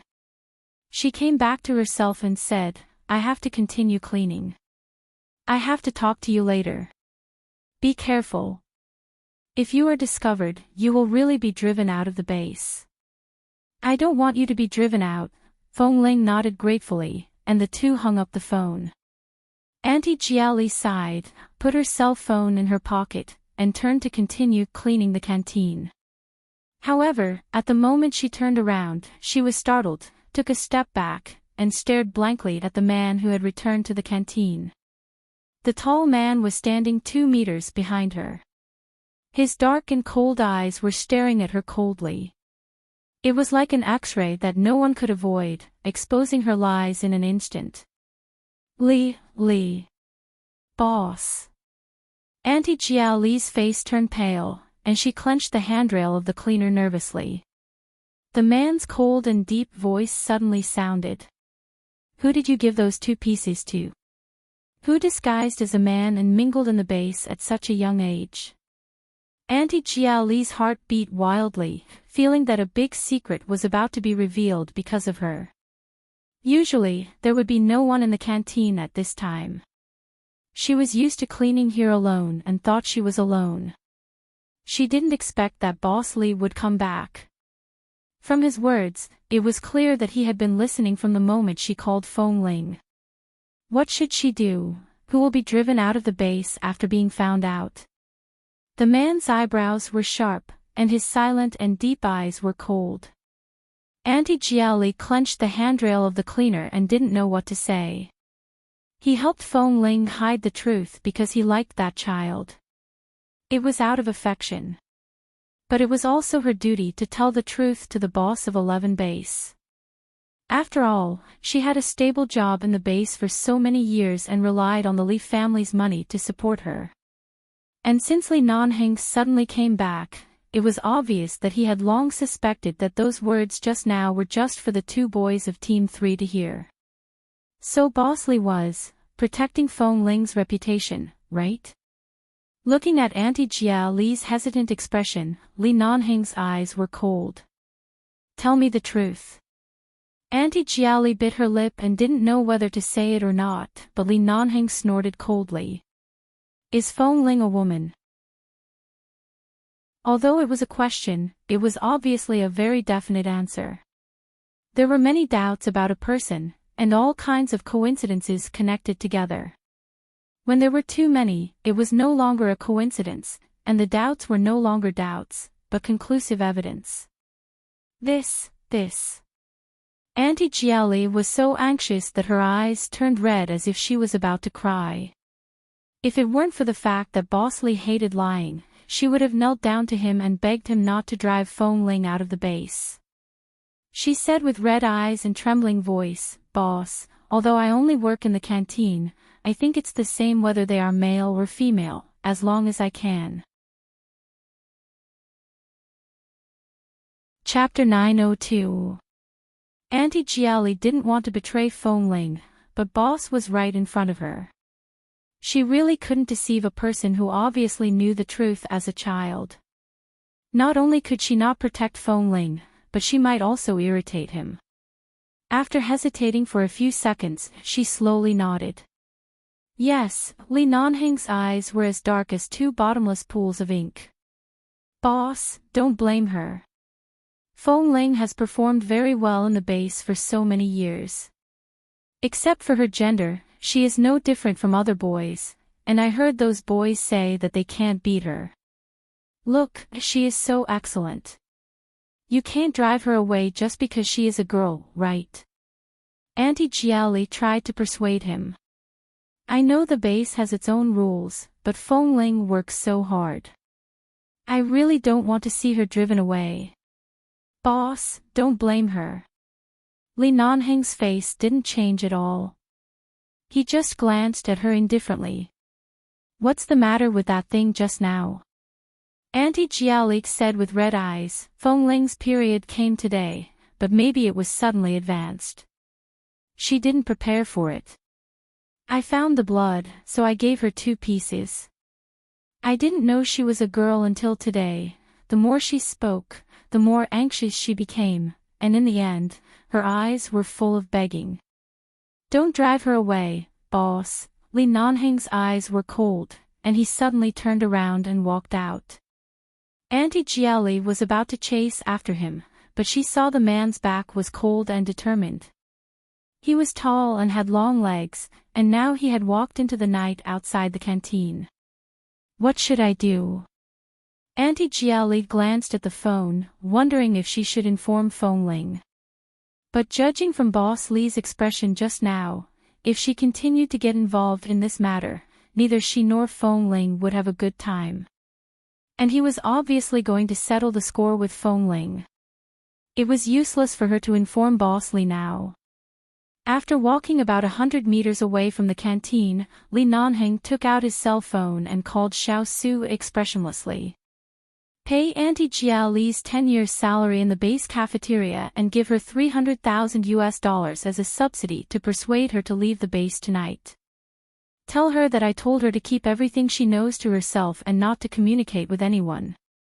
Xiao Su didn't understand. He was about to ask when he heard Li Nanheng's cold voice. You don't need to understand. Just do it. Xiao Su. Okay. The tall and straight man strode across the spacious road of the base. All the suspicious points in his mind were connected together, and his face was so dark that it seemed like ink was about to drip out. From the accidental glimpse in the sauna room of the orphanage, to the inexplicable inability to restrain himself every time, and the scenes in his dreams these days after returning to the base, he actually allowed a woman to repeatedly lie in front of him for so long, watched himself confess his love to her uncontrollably, and watched himself, a man of indomitable spirit, rather admit that he was gay than tell the truth because of this love. When he warned her to be honest again and again, she actually fooled him again and again. How much courage did she have to disguise herself as a man in a place like 11 Base? And who gave her the courage? After being almost discovered by him in the orphanage, she still dared to come to the base and approach him like this. She was really bold. She dared to raise a gun at him and would rather be sent to Rogers Pass than tell the truth. Okay. Very good. He walked back to the residence he shared with Feng Ling. When he passed downstairs, Kay and Tam were sitting outside smoking. Seeing Li Nanheng coming back from outside, they immediately stood up one by one and greeted him. Hello, boss. Li Nanheng didn't even respond and walked straight in. Kay turned to look at Tam in surprise. Did I see it wrong? Boss looked like he was going to take revenge. Tam, I think so too. Kay, who is he going to take revenge on? Tam pointed up. Probably, maybe, except for the few of us outside, there is only Feng Ling inside, right? Feng Ling hadn't gone to take a shower yet. She was a little upset because of what Auntie Jiaoli said just now. Many of the people in Team 3 liked to make trouble for her because they were not convinced. She didn't know if the sanitary pad incident would cause any trouble. Just as she changed the black trousers stained with a little blood, put on another clean pair of trousers, and was about to take off her uniform jacket, she suddenly heard footsteps outside the door. Then the man outside didn't knock on the door but said coldly, "Open the door." As soon as she heard Li Nanheng's voice, Feng Ling paused and turned to look at the door. Although she didn't want to see him and had been hiding in the base for so many days, he was still her boss, and he lived next door to her. It was so late. If he had nothing to do, he wouldn't suddenly come here. But she didn't quite understand why her eyelids were twitching. She walked over, hesitated for a moment, and opened the door. The moment the man opened the door, his eyes fell on her face, and his calm eyes soon made her realize the danger. Especially when the man caught a glimpse of the trousers she had thrown in the basket in front of the bathroom door, his eyes were indescribably deep. Feng Ling's expression didn't change, and her tone was calm and indifferent. "Boss, it's so late. What's the matter?" Li Nanheng didn't know how strong his willpower was to restrain his urge to strip her and said, "Go to my room and sort out the recent information on the computer. Type out the numbers and save it on the computer desktop." His voice was light and light, neither too loud nor too soft, but she could hear every word clearly. She could even feel the coldness in his words. This was indeed the job she had promised before.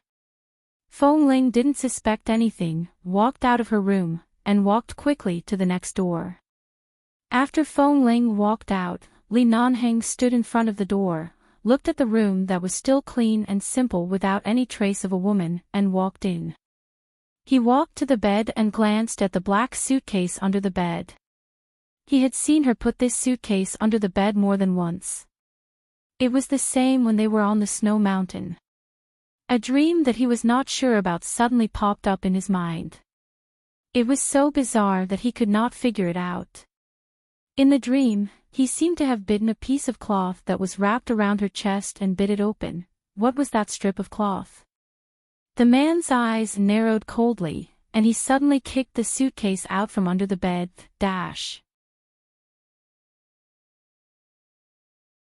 Chapter 903.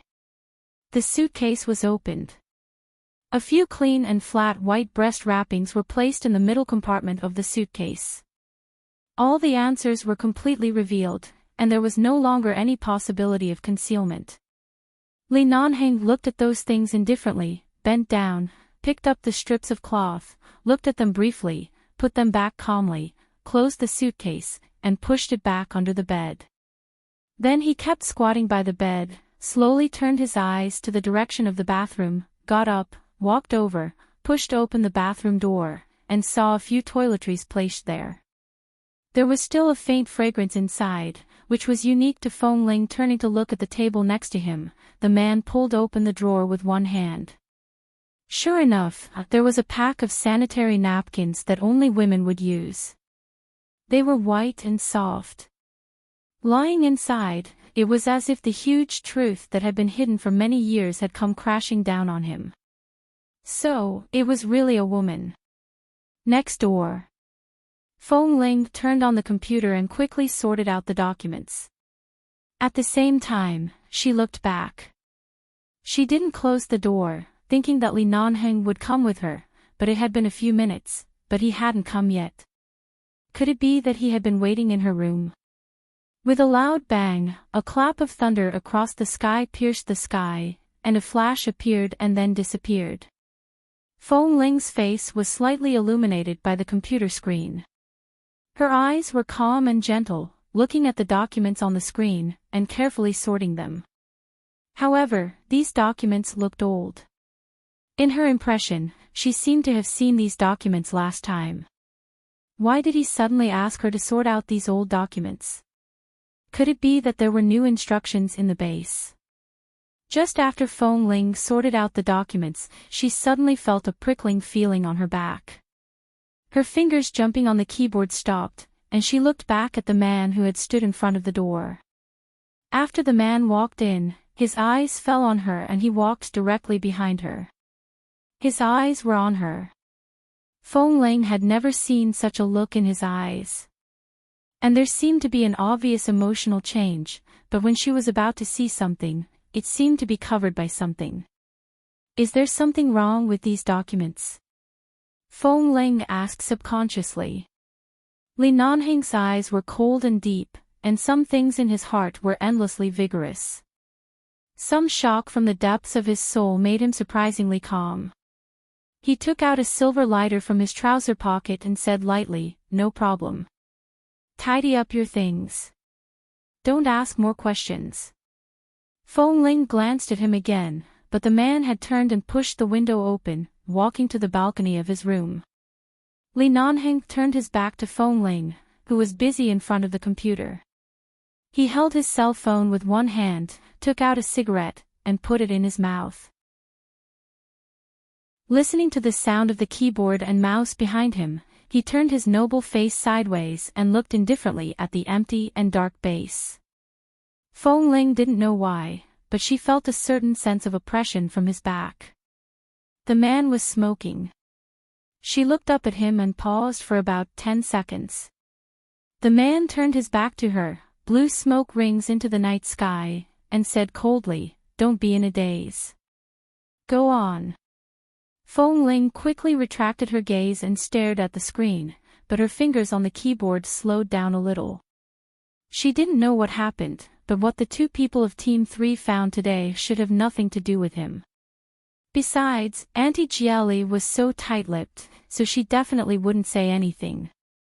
Boss usually didn't like those people of Team 3, so he shouldn't have had a chance to see them at such a late hour.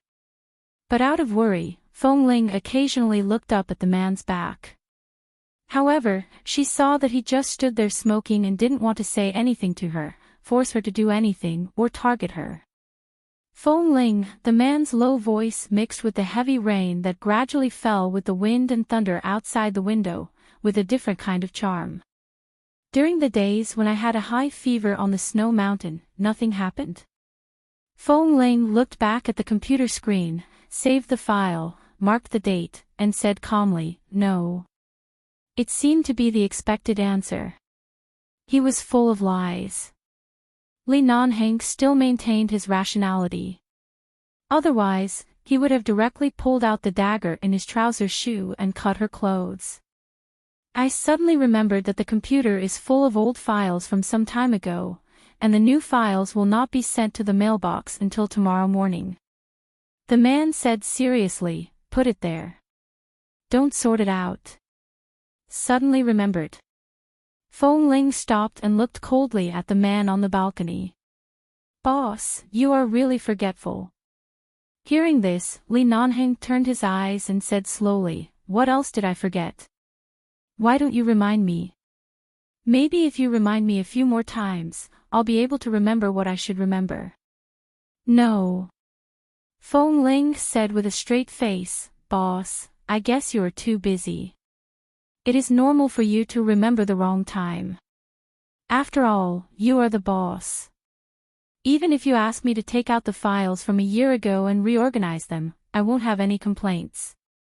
At this point, she continued, "So, can I go back now?" Li Nanheng put out the cigarette but in his hand and said indifferently, "Go back." So simple. It seemed that nothing had happened. Feng Ling felt a little nervous and instantly relaxed, but did he really ask her to come over to sort out the old files in the evening just because he forgot?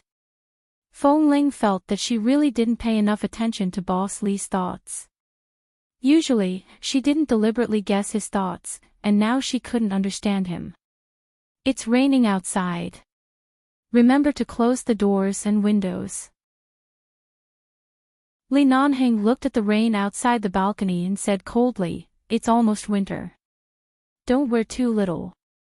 Hearing this, Feng Ling turned her eyes to him, but all she could see was the man's back. However, his words were more or less pleasant to hear. She nodded and left. However, after returning to her room, she looked at the things under the bed and everywhere around her. There were no changes that shouldn't have been there. It was raining heavily. This should be the last rain before winter this year. The wind was biting and cold, but compared with the cold wind on Rogers Pass, it was not worth mentioning at all. Chapter 904. No one could see Li Nanheng's expression at this time. The rain seemed to be peeping at some unpredictable secrets. It fell on the window quietly as if it didn't exist, but because of the light in the room, it shone brightly. The man's eyes under his black hair were as deep as the sea. From the moment he learned the truth until now, a certain rhythm in his heart that had been unable to calm down had still not calmed down and was still beating at an uncontrollable speed.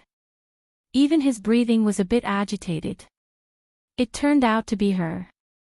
The bold little girl who jumped into his bathtub when he was an orphan and dared to get rid of their people and cars in a jungle when he was tracking her. She successfully escaped from the jungle and even left a provocative signal on the other side of the river. He knew that all kinds of coincidences couldn't be just a coincidence, but she was so fast and fierce that she didn't look like a girl at all. A thin little boy just wanted to stay in the base, and he didn't need too much care and attention, but as time went by, even he didn't know when he began to be attracted to her. The light in the window next door was dim, but a few minutes later, the curtains were suddenly drawn. The people inside couldn't be seen, but in the blurry light on the curtains, he could see the boy. No, the girl was taking off her coat and then she didn't continue to take it off but walked straight into the bathroom. Seeing this scene, Li Nanheng suddenly touched the corner of his mouth with the tip of his tongue, and no one could understand the emotions in his eyes. Only the unlit cigarette that was crushed in his hand could feel his impulse to strangle someone at any time. The base archives room. The door was suddenly opened, and the member who was on duty in the archives room woke up with a start. He stood up abruptly by the small window and saw that the person who came was Boss Li. He immediately came up in surprise. Boss Li." The tall man held a black umbrella in his hand, and the umbrella was dripping water. After entering the door, he said directly, "Give me the information of Feng Ling and the sniper team, including the information when she entered the base and the updated level information every year." The member of the archives room froze for a moment. All? The man's eyes were dark. All right. Under normal circumstances, the files of the members of the base could not be taken out casually. However, since the person who came was Boss Li, it was a different story. In any case, Boss Li was in charge of the sniper team. It was likely that he had something to do. It was likely that he wanted to raise Feng Ling's training level. Not long after, with the information in hand, the man put the information into a waterproof file bag, turned around, and walked out of the archive room with a black umbrella. After returning to his residence, Li Nanheng lit another cigarette but still did not smoke it. He threw the cigarette box on a stack of files in front of him and looked at the photos of Feng Ling in the base for several years. As the fair-skinned youth gradually grew up and matured, even the outline of the 2-inch color photo could clearly see the obvious changes in him. Other men's faces gradually became more defined as they grew into adulthood, but Feng Ling's cheeks were more and more similar to a woman's oval face. The curve was gentle and smooth, and although there was a heroic aura that other women did not have, she was clearly a woman. As the smoke lingered between his fingers, Li Nanheng looked at the photos on the files, and his eyes became darker and darker. He had been thrown into the base to train since he was a child. For so many years, in this 11 base, there was a person that he felt he couldn't handle. The kind of person that he couldn't handle was not because he could let her carry out devil training at night at will, nor could he control the difficulty of her mission and life and death at will. But that person's heart. Li Nanheng pressed the cigarette into the ashtray, picked up the stack of files, and read page by page. His eyes were calm and emotionless, but there was a layer of mist in them. He was indifferent and calm, but he did not lose the dominance of a superior. Li Nanheng thought that although he was the person in charge of the base, he did not have a strong desire to control. As long as the base members under his command could meet his requirements, it would be fine. But for such a Feng Ling, he found that he had a deep desire to control her. He wanted to firmly tie her to his side. She must cry because of him, and she must laugh because of him. He was so frustrated that he thought he was gay. As a result. Damn it. Fong Ling was a woman. Li Nanheng leaned back in his chair, holding the stack of documents with one hand. He threw all the documents into the drawer by his hand and pressed the other things on top. His movements were elegant but obvious. He locked the drawer and threw the key into the trash can by the door. When he looked at the trash can, his mind reflected the pair of silicone breasts in it when he came back from the bar. He knew that the feeling he felt at that time couldn't be more real. No matter how fake it was, it couldn't be so real that he, a man, couldn't not feel it. He should have known how tight-lipped Fong Ling, this dishonest guy, was. If someone else told her a secret, she would definitely guard it to the death and not spread it, let alone her own secret. It was such a big secret again. Fong Ling got up early the next day. After returning to the base, she was used to getting up early so that she could avoid Li Nanheng. However, when she opened the door and was about to leave, she suddenly bumped into the man who also came out of the next door. However, the man did not look at her because there was a water room on this floor. The drinkable water they usually use to make tea or coffee was there. The man held a transparent glass in his hand and walked straight in front of her without looking back. Fong Ling did not look at him but walked out quickly.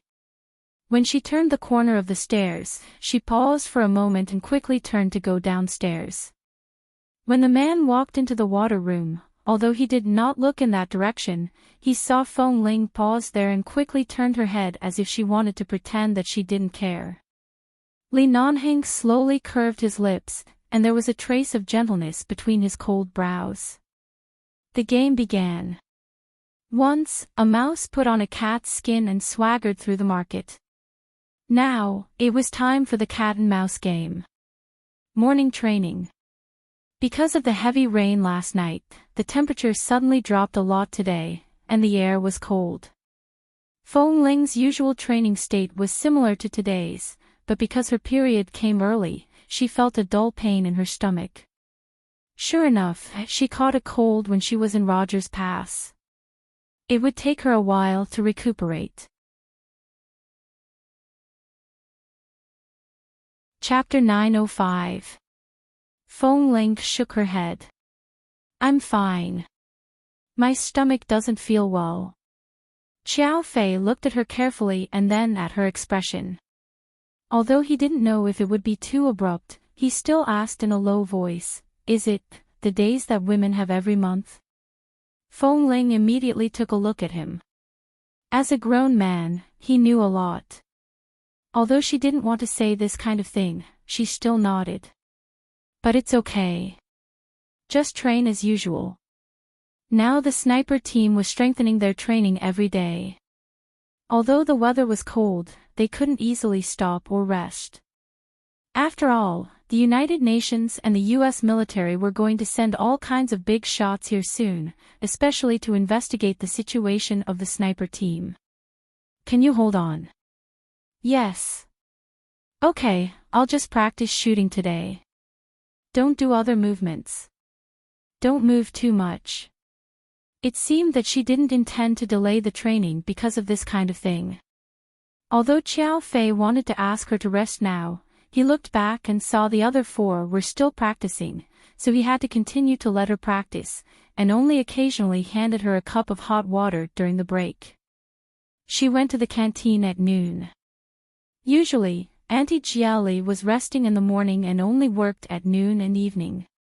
Fong Ling wanted to thank her for what happened last night, but when she arrived at the canteen, she learned that Auntie Jiali suddenly resigned last night and left the base overnight. Resigned? Was it because of her? Was it because Auntie Jiali wanted to keep this secret for her, but because she was an honest person, she simply left the base for fear that she would cause trouble if she let it slip? Auntie Jiali had been living well in the base. If her secret hadn't been accidentally discovered by Auntie Jiali, how could things have developed to this point? Feng Ling couldn't eat much for lunch. She kept thinking about this matter. While others were still eating, she got up and went out to call Auntie Jieli. But after getting through, Auntie Jieli said that her phone had been turned off. Feng Ling was not reconciled.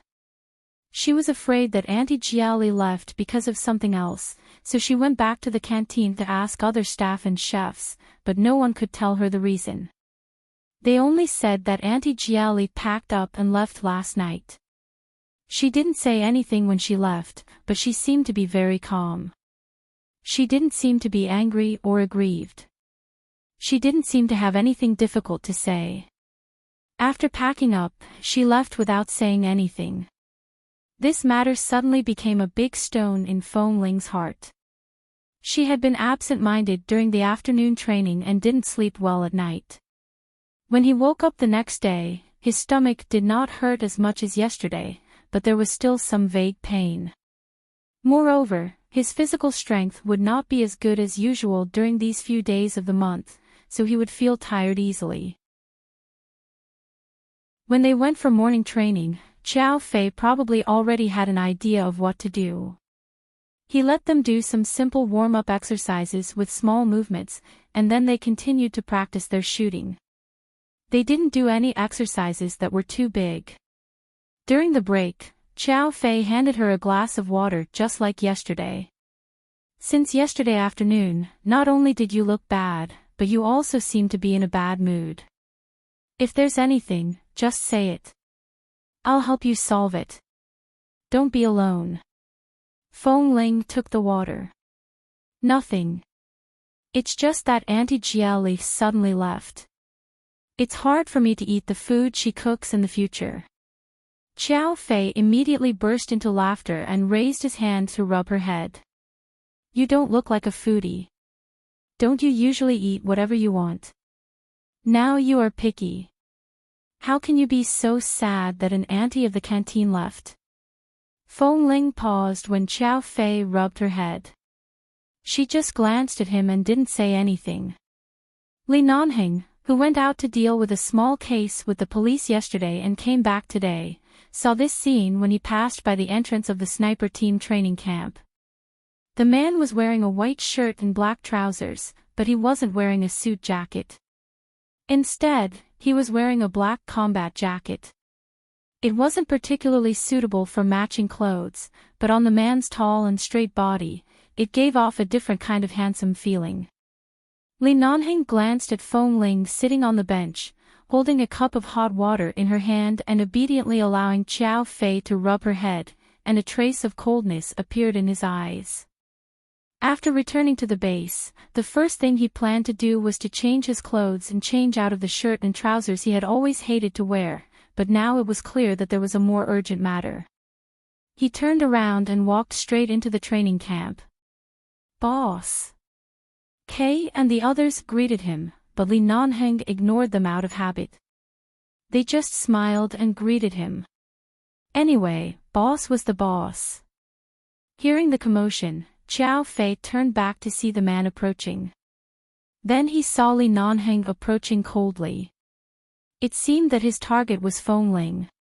He subconsciously took a step to the side and intentionally shielded Feng Ling, who was sitting on the bench, behind him. At the same time, he said, "Boss, the small case you cooperated with the police to solve has already been completed. The progress in the training camp yesterday and today is very good. The 5 of you are now very good at designing sniper rifles and can pass the inspection." Li Nanheng didn't have any warmth in his eyes. Seeing Xiao Fei shielding Feng Ling behind him in a protective posture, his eyes suddenly darkened. He took off his jacket and folded it in the crook of his arm. Just like that, he wore a white shirt in the weather that was 3 to 4 degrees below zero. He then casually pulled open a few exquisite and expensive buttons on the collar of his shirt, but the temperature in his eyes was frighteningly cold.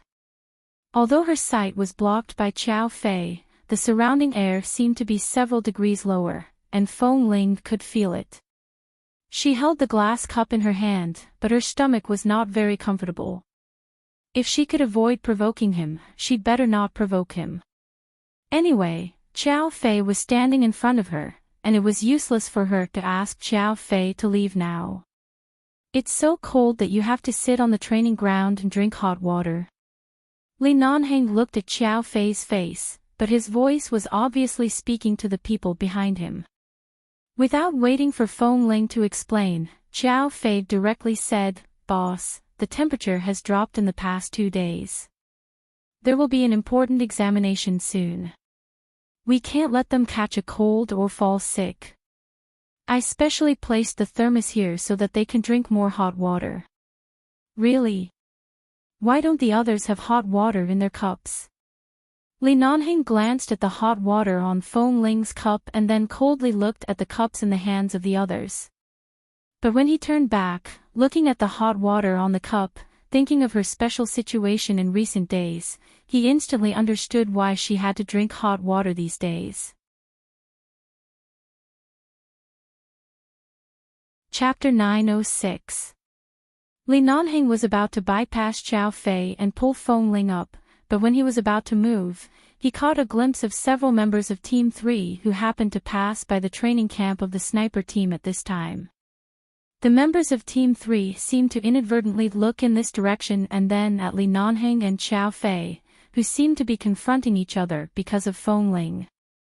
They immediately turned back and whispered to each other. It seems that what they said last time was right. There is indeed something wrong with this Feng Ling. Is she really a woman? Could it be that boss hid a woman in the base so that he could do that at any time when it was convenient? I think so. Wasn't Deputy Drillmaster Qiao in Team 2 before? When did he become so close to Feng Ling, who was assigned to the sniper team from Team 1? Just now, someone passed by and saw him pour hot water for Feng Ling. It seems that the other members didn't receive such treatment. Gee, if she is a man, she must have a problem with his sexual orientation. If she is a woman, then the problem is even bigger. The base explicitly stipulates that women are not allowed to participate in training or become members of the base. If she is really a woman. Oh, it's really hard to imagine. Didn't they see those things in the canteen last time? I think it's very likely that the auntie of the canteen suddenly left, so there's no way to find the source of the truth.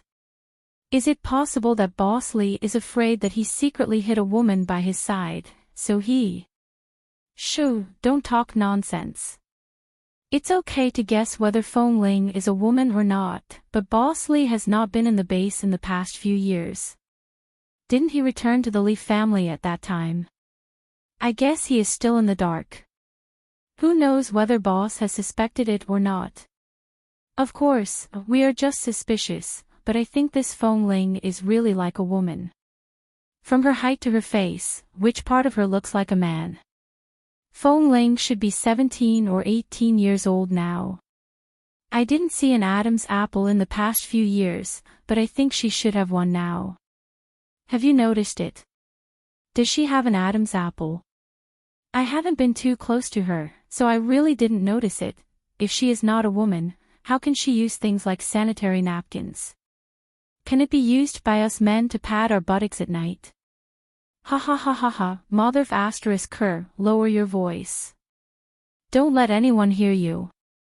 If that happens, all of us will have to bear the consequences. The question is she a man or a woman? They whispered to each other at the entrance of the training camp and took the opportunity to walk away. As they walked, they said, I don't know.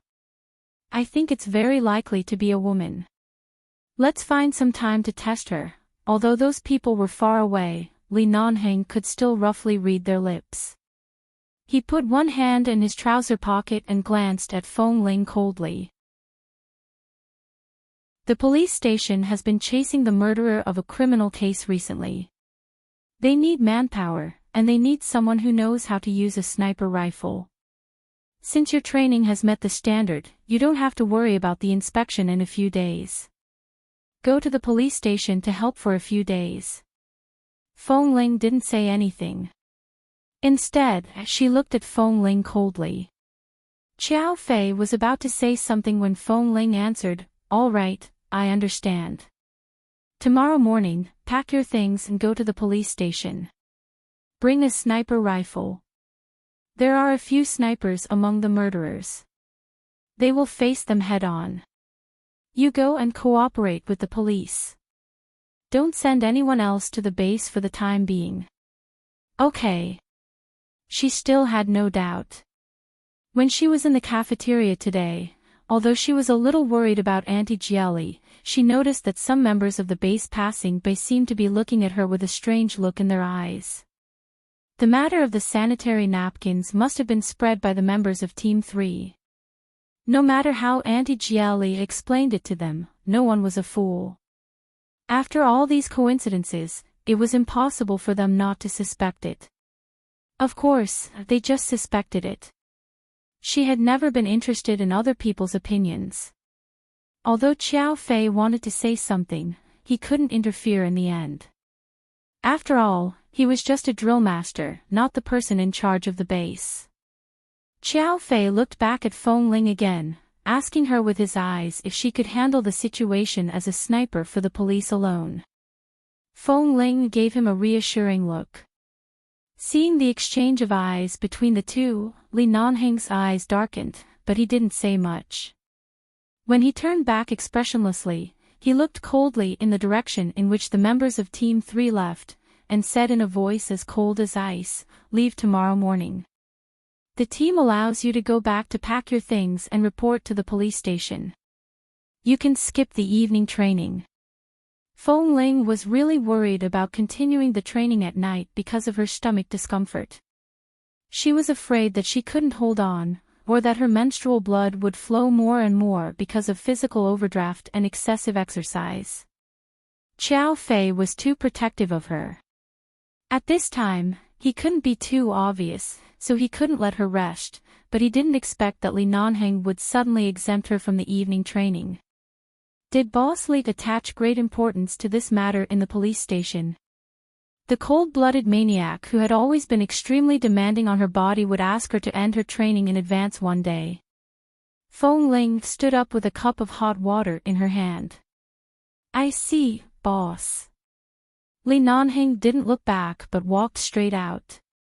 His back was indifferent, as if he suddenly walked into the training camp just now not for anyone but to deliver a mission order.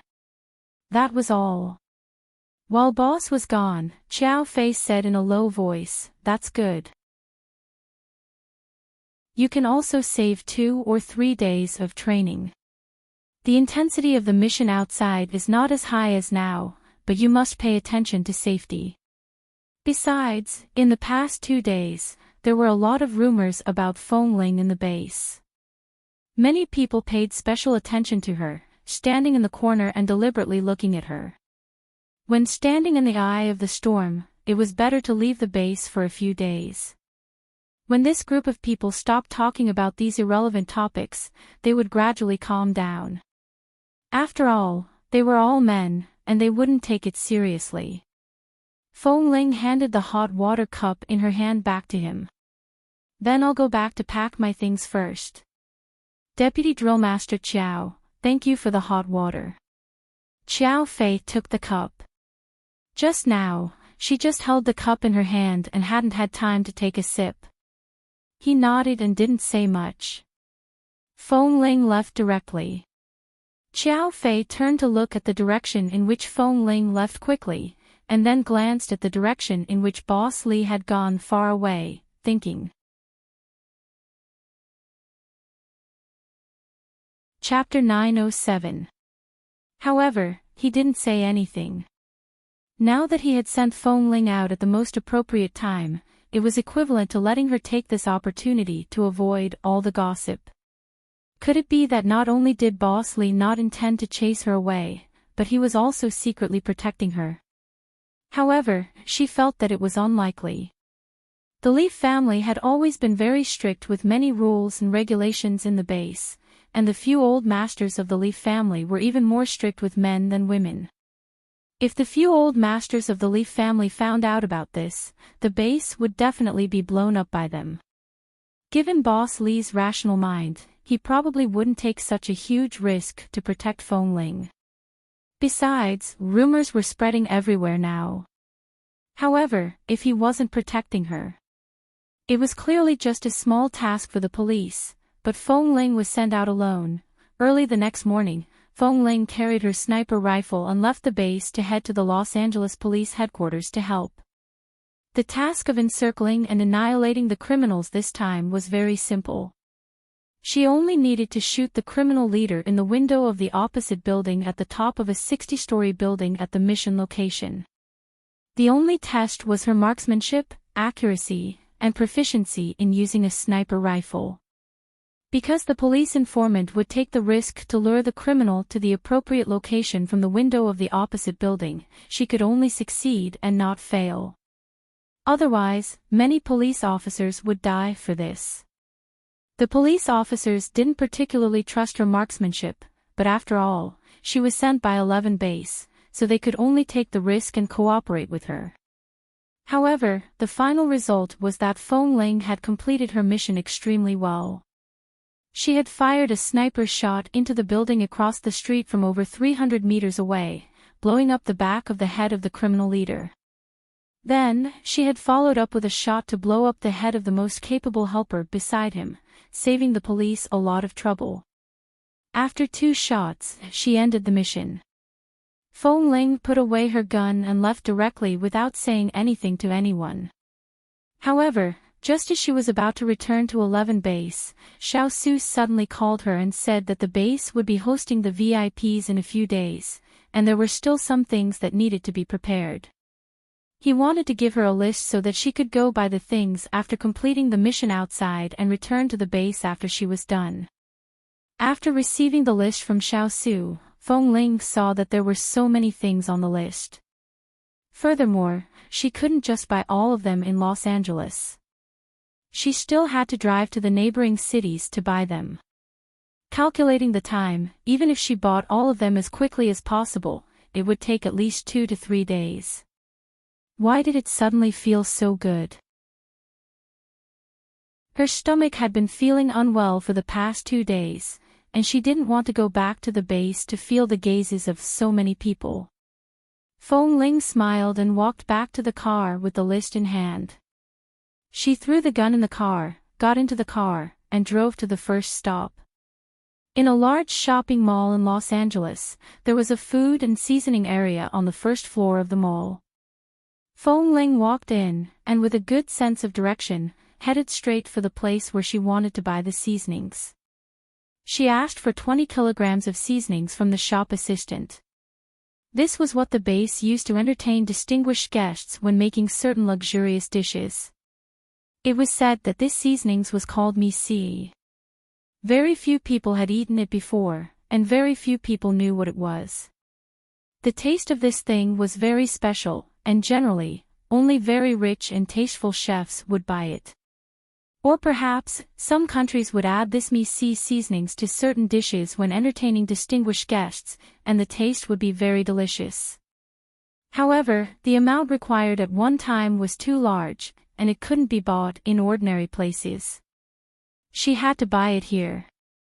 Moreover, this shop seemed to only prepare 20 kilograms of it every day. If she wanted more, she could only wait until the next day.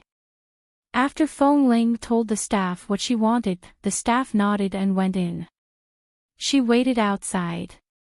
After about 10 minutes, she smelled a very light and elegant perfume approaching.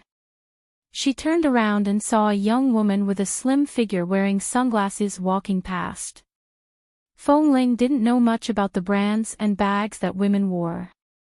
She only saw an H on the bag and a J on the shoes on her feet. She didn't see the other letters clearly, but it looked like they were expensive. Also, she vaguely felt that she had seen this woman somewhere before, but she couldn't remember clearly. The staff inside was just about to take out the 20 kilograms of seasonings for Feng Ling when she suddenly saw the woman walking in. She quickly walked up and asked. She didn't know what the woman said, but the staff hesitated for a moment before turning around and going back into the warehouse. After a while, she came out and said politely, "Miss Feng, this is the 20 kilograms of misai you wanted. It should be enough for the top chef you hired. Usually, such socialite gatherings would have a lot of dishes, and the taste would be even better with seasonings like misai. Miss Fong, I didn't expect you to know about these things. Fong Ling stood at the side and glanced. At first, when the staff called her Miss Fong, she thought that he was calling her. She was wondering how this person knew that she was a woman. In the end, it was the person next to her. Fong Ling walked over. I'm sorry, but isn't there a limit of 20 kilograms of this seasoning here every day? If I remember correctly, I was the one who came first.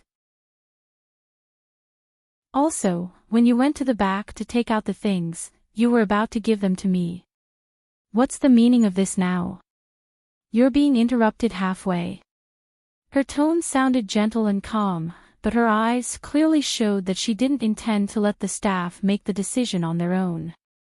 The staff was stunned for a moment, then turned to look at the so-called Miss Fong beside her. She was instantly put in a difficult position and said to Fong Ling in a low voice, I'm sorry, Miss Fong is the eldest daughter of the Fong family. She has a VIP status in our mall. Besides, it's already very eye-catching for such a young lady to appear in such a gourmet seasoning area. If we offend her, we won't have an easy time. So, please wait for another day. Fong Ling smiled, but there was no warmth in her eyes. I can understand you, but I believe that your mall understands the rules of first come, first served. Even if she's the first lady, she should abide by the rules. The staff was in a difficult position for a moment. Only then did Miss Fong turn around and glance at Fong Ling. Then, she took off the sunglasses on her face and sized Fong Ling up from head to toe. Then, she asked in confusion, have I seen you somewhere before? After Miss Fong took off her sunglasses, Fong Ling saw her face clearly. When she heard her words, she finally remembered.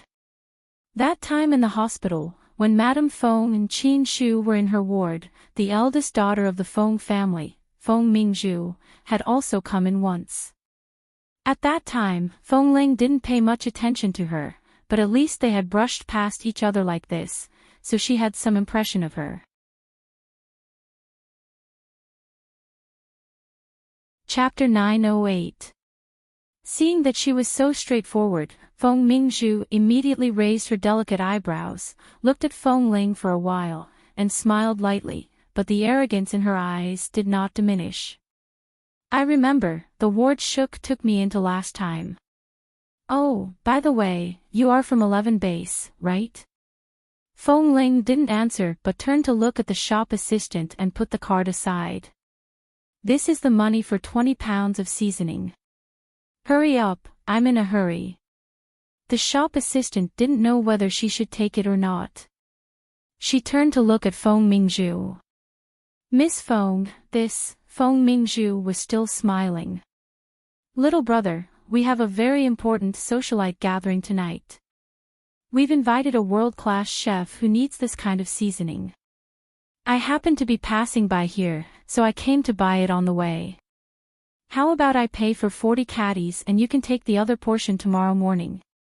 How about that? It's a gift from me. Fong Ling's eyes were very indifferent. No, thank you. I'm not familiar with Miss Fong, so I don't need you to give me a gift. Besides, I don't need to explain the reason why I bought these things to you. Besides, the rule is first come, first served. I only ask about the rules, not the identity, and not the price. Fong Mingzhu choked for a moment. Her pride from a young age had made her used to looking at others with a charitable gaze. After all, there was nothing in this world that couldn't be solved with money. She was already very polite, but this brat's temper was very stubborn. He didn't even give her face. He had heard from Qin Shuk that she seemed to like him. He had such a bad temper and wore a black combat uniform all day long. What kind of taste did Qin Shuk have? But her combat uniform, Fong Mingzhu's eyes paused, and then she maintained an elegant smile. Is it convenient for us to talk in private? No, it's not convenient. Feng Ling didn't intend to pay more attention to him. The shop assistant felt embarrassed. She felt that this young man's temper was not to be trifled with.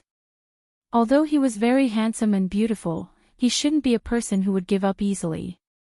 And Miss Feng couldn't be provoked, so she decided to let the two of them discuss it, so the shop assistant quickly turned back to the warehouse, leaving a space for them to talk.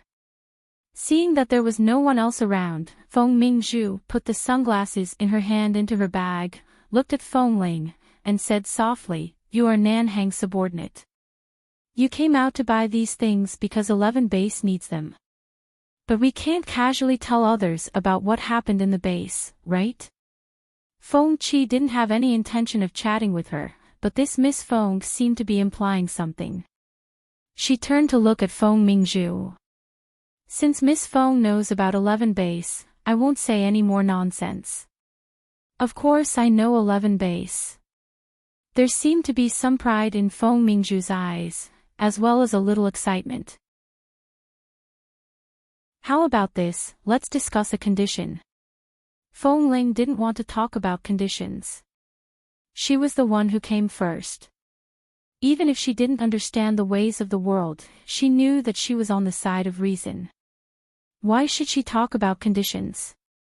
Feng Mingzhu continued to say, "As long as you can take me into your 11 base, I will give you these seasonings. It seems that you were sent out to purchase, right? If the purchasing mission is delayed, will it affect you?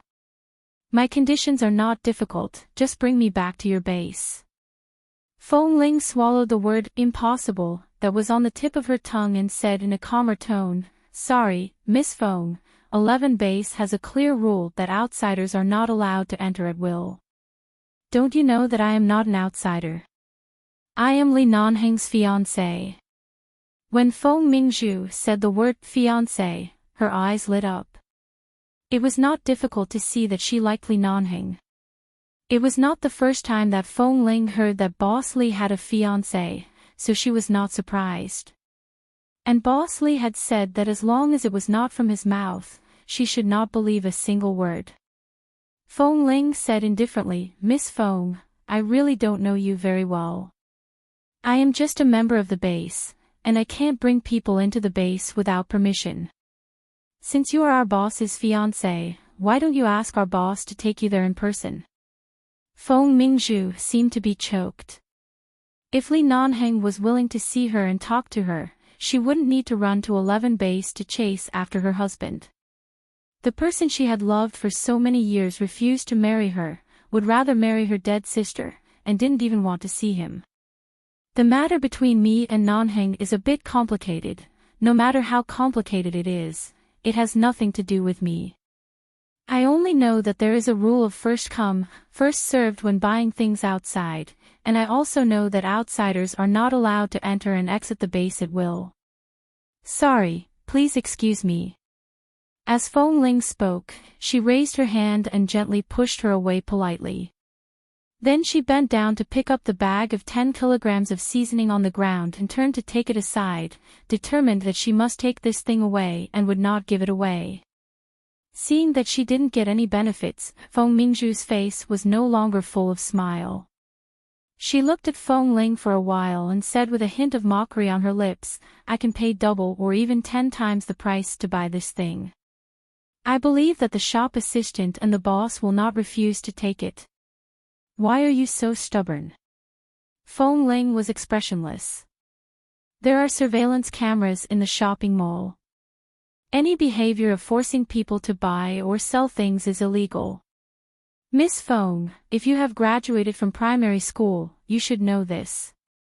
If Miss Feng really wants the things that 11 base wants to take away, you can talk to Boss Li. There is no need to make things difficult for me. Besides, are you sure you want to snatch things from 11 base? Feng Mingzhu's hand on the bag immediately paused. No matter how powerful the Feng family was, the Feng family couldn't afford to offend 11 base. Besides, what she wanted to do was to leave a good impression in front of Nanheng, not to offend him or annoy him. Although she was unwilling, for the sake that this boy came from 11 base, Feng Mingzhu didn't argue with her anymore. However, she still looked angry and forced a smile. All right, then I'll give it to you. But after all, you owe me a favor. If I have any request, I don't owe you a favor. Feng Ling didn't give her a chance to act. She glanced at her indifferently and then turned to call the shop assistant to pay the bill. A few minutes later, she turned and left with the bag, not even looking at her. Feng Mingzhu had never seen such an ignorant and impolite person, nor had she seen a man who was so ungentlemanly in front of her. He didn't give her any face at all. Her expression was ugly. She turned to look in the direction of Feng Ling's departure and heard the shop assistant next to her whisper, "Miss Feng, don't be too angry. This kind of stubborn person is mostly ignorant. I guess she doesn't even know how powerful the Feng family is. She is a frog at the bottom of a well. You don't have to be too calculative. Dash." Chapter 909. She didn't know if she was a frog at the bottom of a well, but she didn't give her any face at all. Feng Mingzhu held the bag in her hand and didn't say anything more. What was more angry was that Li Nanheng usually ignored her and even the people around him were so rude to her. Did all the people from 11 base have such a temperament? Feng Ling didn't want to talk to that Miss Feng at all. After leaving the mall, she put the bag of seasoning in the trunk, closed the trunk, and turned to get into the car. At the moment when the car door was opened, she suddenly felt a force. Feng Ling paused and turned her eyes expressionlessly, only to see that Feng Mingzhu, who had just pestered her in the basement of the mall, also came out. Glancing at Feng Mingzhu's hand on her car door, Feng Ling's voice was calm but obviously impatient. "What's the matter?" Feng Mingzhu continued to smile. "You know I am Li Nanheng's fiancé, but you still dare to be so indifferent to me." Feng Ling looked at her indifferently and didn't answer, but her eyes clearly showed that she didn't buy it. The atmosphere was too silent and cold. Feng Mingzhu looked at her for a while and said, "What's your name?" Feng Ling didn't intend to hide it, nor did she feel guilty. "Miss Feng, if you feel wronged, you can report my name at any time, so that when I go out to work in the future, Boss Li can also tell me in advance to take care of you when I meet you outside, but Boss Li has never mentioned your name before. I only listen to the orders of the base. Miss Feng, you really don't have to make things difficult for me." Seeing this, Feng Ling was neither servile nor overbearing. Feng Mingzhu coldly smiled and changed the topic.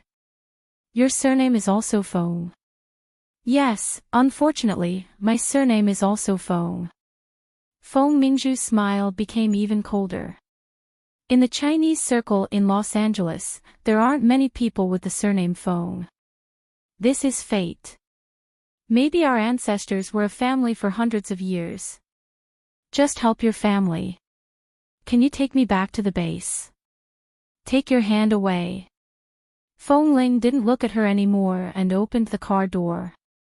When she saw that she was about to push the car door, the impatience in her eyes became more obvious, and the simple words carried a warning. The Feng family also has a close relationship with the American military. We're all together. Even if we enter the base, it won't affect us. Besides, my relationship with your boss. Before she could finish speaking, the car door in front of her suddenly opened. Feng Mingzhu's wrist was almost broken by the force. The pain caused her face to pale. She stared in disbelief at Feng Ling, who had already opened the car door expressionlessly and sat in the driver's seat. "You!" Without looking at her, Feng Ling buckled her seatbelt and closed the car door. She didn't even roll down the window to say another word to her and directly started the engine. Seeing that this brat named Feng Ling was really going to drive and that he didn't intend to hesitate at all, if she continued to pester him, she might really be hit by the car. Feng Mingzhu glared at the person in the car through the window and could only take a step back. However, because her high heels were too high, she stumbled and almost fell. The smell of car exhaust poured into her nose, choking her and coughing several times. She raised her head and looked at the car that drove away without hesitation in disbelief. She was so angry that she smashed the bag in her hand hard on the ground. Feng Ling drove the car away and continued to the next stop. There were many things to buy, and she didn't want to waste time. When turning out of the intersection near the shopping mall, she still didn't look back at Feng Mingzhu, who was left behind. But she had heard from Kay that some women were particularly delicate or liked to put on airs. Perhaps this Miss Feng was one of them. Sure enough, women were troublesome. Since she was a child, she had never been in a circle with too many women. The number of women she had met could be counted with 10 fingers. But so far, the most wonderful women she had seen were that Qin Shuk and this Miss Feng. One was innocent and clingy, and the other was noble and arrogant and born with the temper of a rich lady. She was so arrogant that people instinctively wanted to kick her in the face. If she had to pretend to live like this every day after becoming a woman, she might as well cut off the 2 lumps of flesh on her chest. Feng Ling stepped hard on the accelerator and drove the car out of Feng Mingzhu's sight. At night, the Feng family. After attending the socialite party, Feng Mingzhu returned to the Feng family's villa. She was a little tipsy, but when she entered the door, she saw 2 white rabbit-shaped lanterns hanging in front of the main gate of the Feng family's house every year on this day. As soon as she saw the white rabbit-shaped lanterns, her heart was instantly filled with anger. With the anger she had suffered outside this afternoon, she ignored the housekeeper who came out to greet her and quickly walked into the door. Sure enough, when she pushed the door open, she saw that Qin Qiu, who usually didn't come out of her room when she came home, was kneeling in front of the bodhisattva in the hall. "Mom, it's been so many years. Why are you still like this?" Feng Mingzhu angrily threw her bag on the table next to her, making a loud noise. "It's been almost 20 years. How long do you want to pay tribute to her? My sister has only lived in this world for a year. Our fate as mother and daughter is so shallow. Do you have to let me live in the shadow because of her? Do you have to let everyone know that I still have a dead sister? Ever since I was sensible, I knew that I had a dead sister, but I didn't even know what she looked like. I never thought she existed, but every year, you have to remind the family that her." Mingzhu. Grandmother Feng and Grandfather Feng had just walked downstairs when they heard her voice. "Do you know what day it is today? You drank some wine outside and came back shouting. What do you look like? I really can't take it anymore. I was originally happy outside, but the moment I came home, I saw the white lantern hanging at the door. She has been dead for almost 20 years, but every year on this day, I have to hang a white lantern. I feel so scared." "What are you talking about?" "That lantern was the year your sister was born. Every time she cried in her swaddling clothes, your grandmother and I would use this kind of little rabbit lantern to coax her. Every time she saw the little rabbit lantern, she would smile. The rabbit lantern is all white. It's not the scary white lantern you're talking about. As a sister, you've been complaining for so many years." Grandfather Feng's face darkened.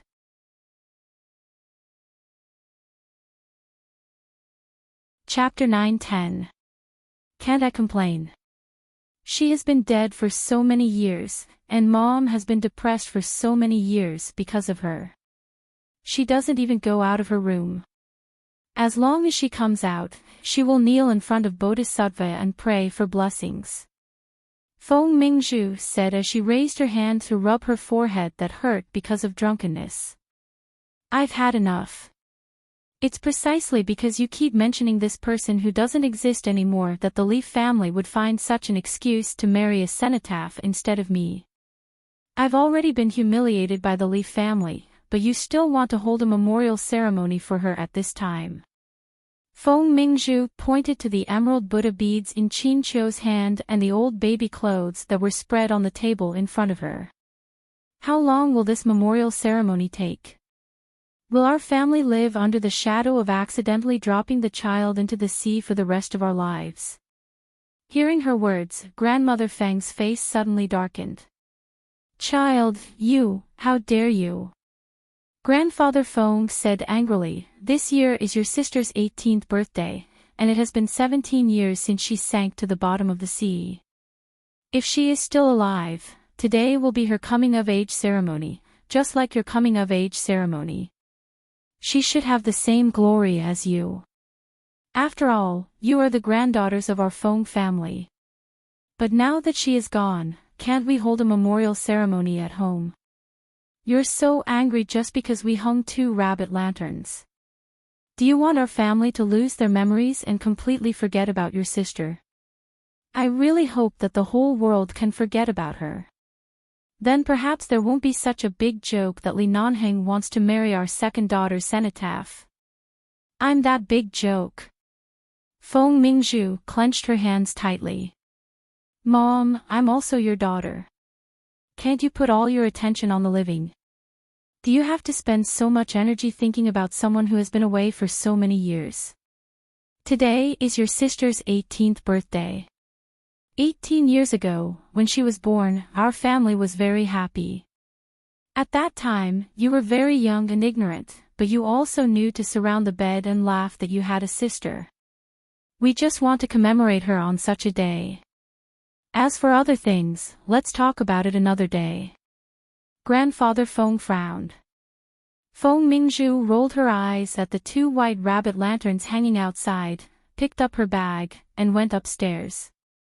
Her footsteps were so fast that it was as if all the people who were mourning the second daughter of the Feng family were lunatics. No wonder Mingzhu doesn't have any feelings for her sister. At that time, Mingzhu was still young and didn't have a deep impression of her sister.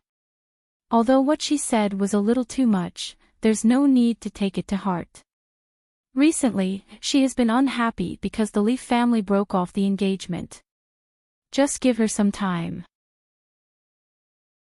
Grandmother Feng's expression softened, she sighed, and said softly. Qin Qiu, who had been kneeling in front of the Bodhisattva, closed her eyes. After so many years, she didn't love Mingzhu less, but she didn't put all her love on her. She often thought of her second daughter and would be sad. Every year, on this day, she would worship at home. After all, this was the poor child's birthday.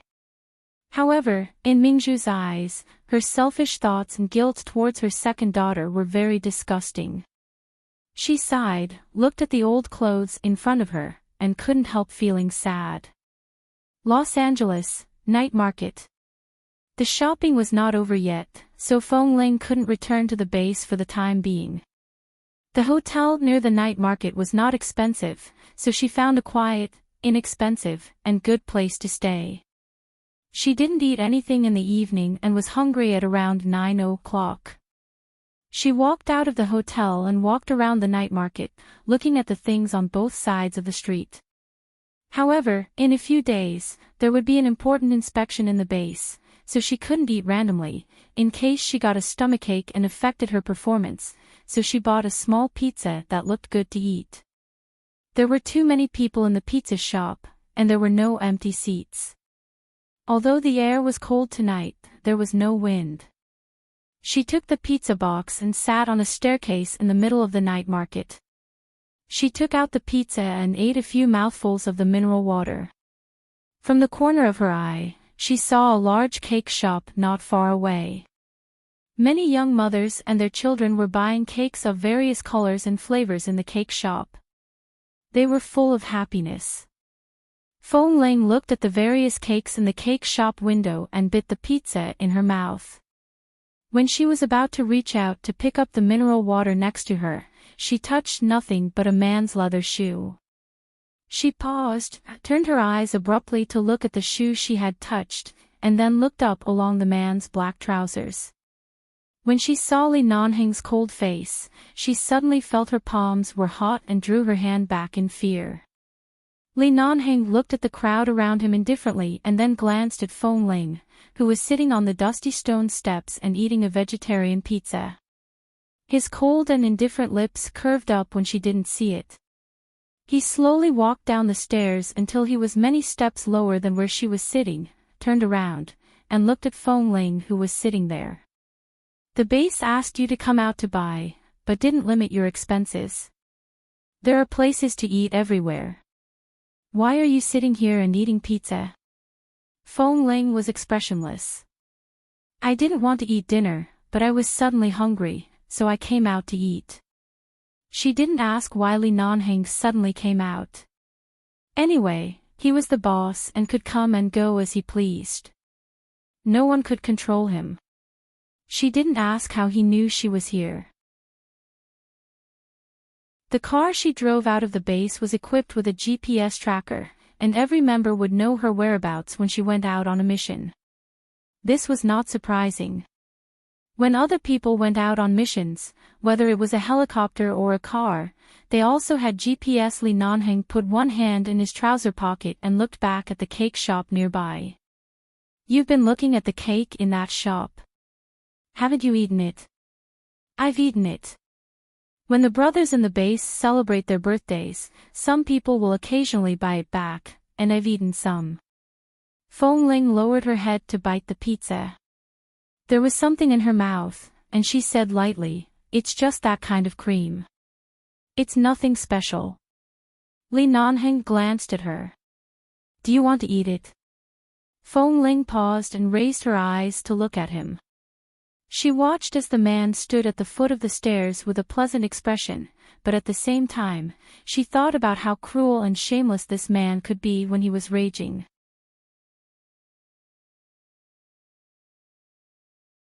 Chapter 9-11. Seeing Feng Ling raise the bottle to drink, Li Nanheng curved his lips.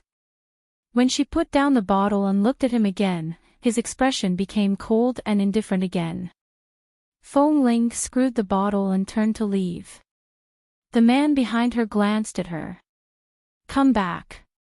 "Why are you leaving?" She turned back to look at him. "Boss, I've just finished my task at the police station.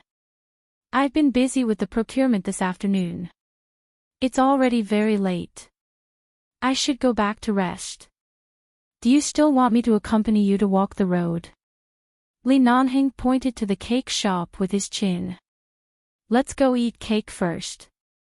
Feng Ling stared into his eyes and was sure he was not joking. When their eyes met, everything this man did to her that night seemed to be still vivid in her mind. She looked away. "I'm already full." However, as soon as she finished speaking, the man held her wrist and pulled her toward him. Feng Ling barely stabilized her body so that she wouldn't lean into his arms. She raised her eyes and struggled to free her hand. She secretly hated him in her heart, but on the surface, she still looked cold and impatient. Tonight's task is to eat cake." The man turned around. If she hadn't been struggling, he might have held her hand, but now that she was more stubborn than a donkey, he could only hold her wrist and pull her behind him. Feng Ling staggered to the door of the computer shop with him. She was about to speak, but the man didn't even intend to stop and let her in. After entering the door, the staff inside all looked back at them and rushed over. Because there were outsiders around, Feng Ling couldn't be too cold, so she could only pull her hand out and stand behind the man. Her expression was still a little impatient, but she didn't leave willfully. "Gentlemen, do you want to order a cake?" Before Li Nanheng spoke, Feng Ling suddenly said, "No, we just came in to take a look." Before she finished speaking, Li Nanheng glanced at her. His eyes were very indifferent but seemed to be warning her. Feng Ling turned away and pretended not to see him. The tall man walked straight in and saw that there was a place to sit and rest in the cake shop. He called the staff over and pointed to a small but delicate cake by the window. "What taste is it?" "There are blueberries and strawberries in that cake. It tastes very delicious." "Sir, do you want to buy one?" Hearing there were blueberries, Li Nanheng raised his eyebrows, took out a card, and handed it to the staff. "This is it. We'll eat here. We'll book the space inside for the time being. Don't let others disturb us." The clerk took the card from him and saw that it was a black card. He immediately nodded and said eagerly, "All right, please wait a moment, sir. We'll bring it to the table inside right away. Please take a seat inside." Li Nanheng did not speak again. With one hand in his trouser pocket, he turned to look at Feng Ling, who was still standing in front of the door. He saw that her face was expressionless, but from her clenched fingers, he could see the hesitation in her heart. "I've already bought it. If you don't want to eat it, you can dispose of it. Come and sit down," the man said coldly and walked in. Feng Ling looked to the side and saw that the staff were about to take the cake in, so she walked in. Seeing that Li Nanheng chose a spacious seat, she walked over and sat down in front of him. When the staff brought the cake over and asked them what they wanted to drink, Feng Ling put the mineral water in her hand on the table. The staff understood what she meant and didn't dare to ask any more, turning to leave. Li Nanheng looked at Feng Ling's unapproachable expression. "There are some milk tea drinks in this shop. Don't you want to try them?" "I'm not interested." Feng Ling put the water in her hand. "Then let's eat the cake. I remember Kay said you like blueberries. There are blueberries in this cake. It should suit your taste." Feng Ling looked at the cake in front of her and pursed her lips. "Boss, just this once. Don't do it again. I just took a look outside and didn't say that I wanted to eat it. Then eat it this time. Don't talk so much nonsense." Li Nanheng threw the silver lighter on the table, intending to sit here and wait for her to finish eating. Feng Ling had to pick up the small fork and cut a piece of the cake. After thinking for a while, she cut another piece and put it in front of him. The man didn't eat it but focused on watching her eat the cake with the small fork. Feng Ling was really uncomfortable being stared at by the man like this, but she felt even more uncomfortable if she looked up at him. So she could only lower her head and eat in small bites. Although the taste of this cake was really good, sweet but not greasy, and the taste of the chopped blueberries and strawberries was very good, she had just eaten pizza and couldn't eat so much at once. She could only taste it. This cake was not big, and she felt that she could only eat half of it at most. After being stared at for a long time, she raised her head and instantly met the man's eyes. Her hand holding the fork paused for a moment. "Why don't you eat it? I'll just watch you eat. I'm not interested in dessert." As the man spoke, he saw that she liked to pick blueberries and put them in her mouth first. It seemed that she really liked eating blueberries. Feng Ling didn't really understand people like Li Nanheng. Didn't they say that when they liked someone, many people would be embarrassed to speak up? Even men would express their feelings tactfully, but Li Nanheng was really honest with her. If he liked her, he liked her. If he wanted her to eat the cake, he wanted her to eat the cake. He didn't even have a roundabout way. She could only continue eating. Not long after, she heard the man's seemingly casual tone, "You don't know when your birthday is?" Feng Ling made an N sound, sipped the sweet cream in her mouth, and said in a low voice, "The date of birth written in the information was only temporarily set by the person who took me in when I was young. I really don't know when I was born, so I've never taken my birthday too seriously." "You don't know who your parents are?" Feng Ling looked up at him and thought for a moment. In the end, she didn't tell him that she grew up in a wolf cave. After all, those hardships had long passed, and there was no need to mention it. She only answered, "I don't know. I've been an orphan for as long as I can remember." Li Nanheng watched as she clearly faced an unknown and confused past, but never complained, nor was she pretentious at all. Li Nanheng didn't say more. Although he wanted to pretend to be cold and indifferent, his heart still softened. "And continue eating the cake." The man picked up the lighter to light a cigarette, but hesitated for 2 seconds. He didn't move and stayed by the table to continue watching her. Dash.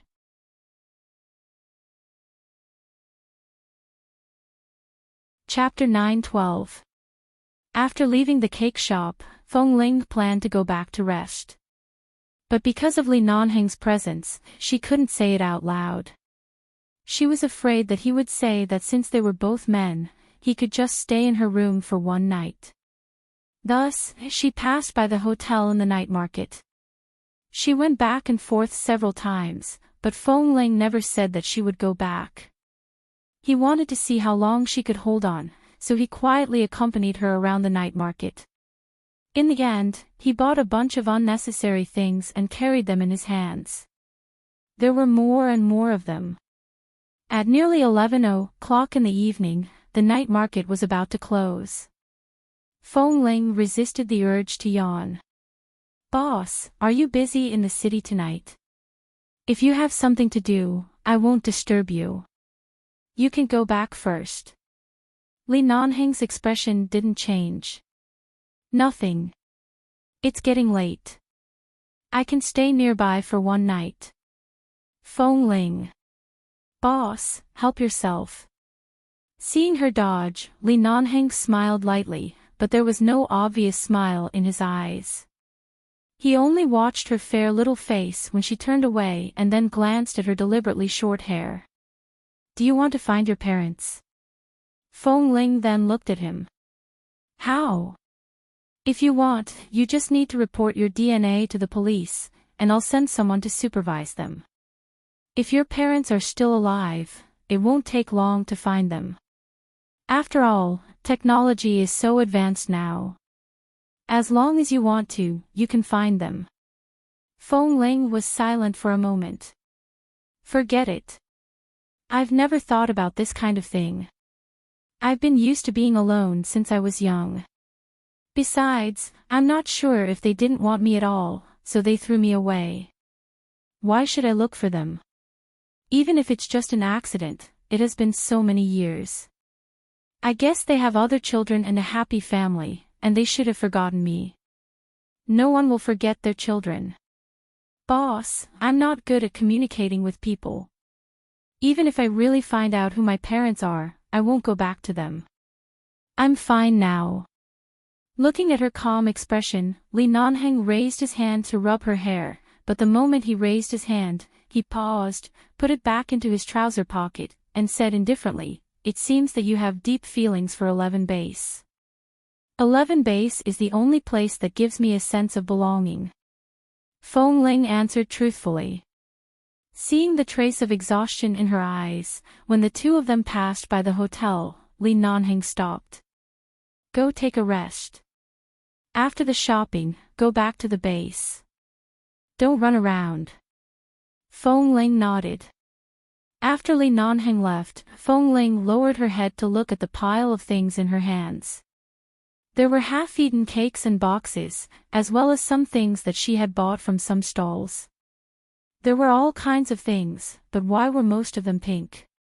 She had clearly said that she didn't mind, but the colors Boss Li chose for her were so girlish, but it looked really good. After another 2 days, Feng Ling brought the things she needed to buy back to the base. In the past 2 days, she didn't train so frequently, and her stomach was no longer so uncomfortable. Her period was almost over, and she could prepare for the various inspections of the United Nations and the U.S. military at any time. On the night before the visit of the inspection team, while there was no one on the training ground, Feng Ling went to practice with a sniper rifle alone. However, when she arrived at the training ground, she heard several gunshots and saw that Kay was practicing even earlier than her. What a coincidence! Hearing the footsteps, Kay turned around and saw her. He immediately smiled and sorted out the remaining bullets with the gun in his hand. Then he looked at the gun in her hand. No wonder you're so good at the exams. Do you often come out at night to practice by yourself? No, I rarely come out at night. There will be an inspection tomorrow. No matter what, I have to pay attention to it. Feng Ling also walked over. However, as soon as she walked over, she suddenly saw that the other three had also come. The five of them looked at each other and laughed in an instant. Tam said, "It seems that everyone is the same. Our sniper team was taught by Boss Lee and Drill Master Chiao every day. We must not lose face for the base. It seems that we all understand this.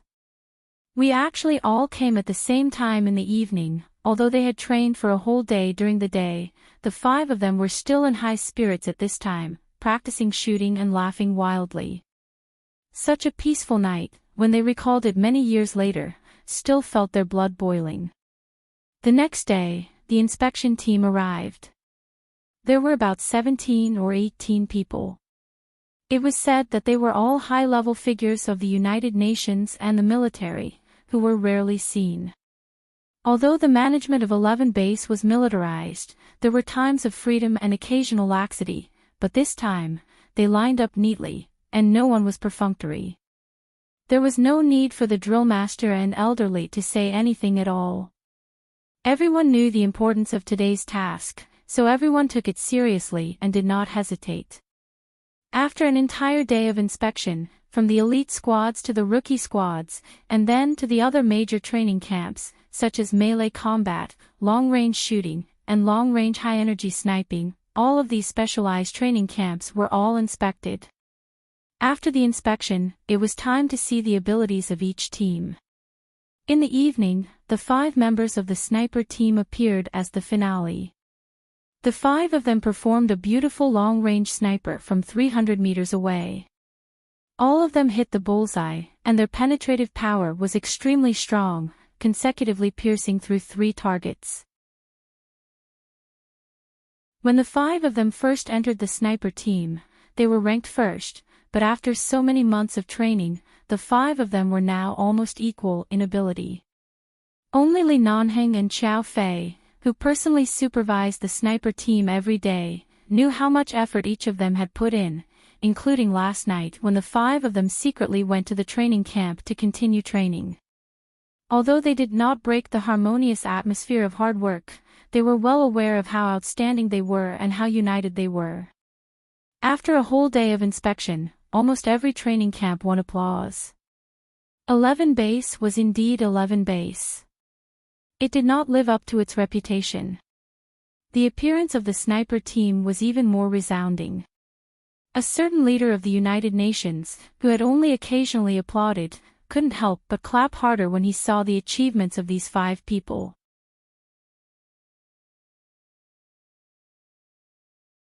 Chapter 9:13.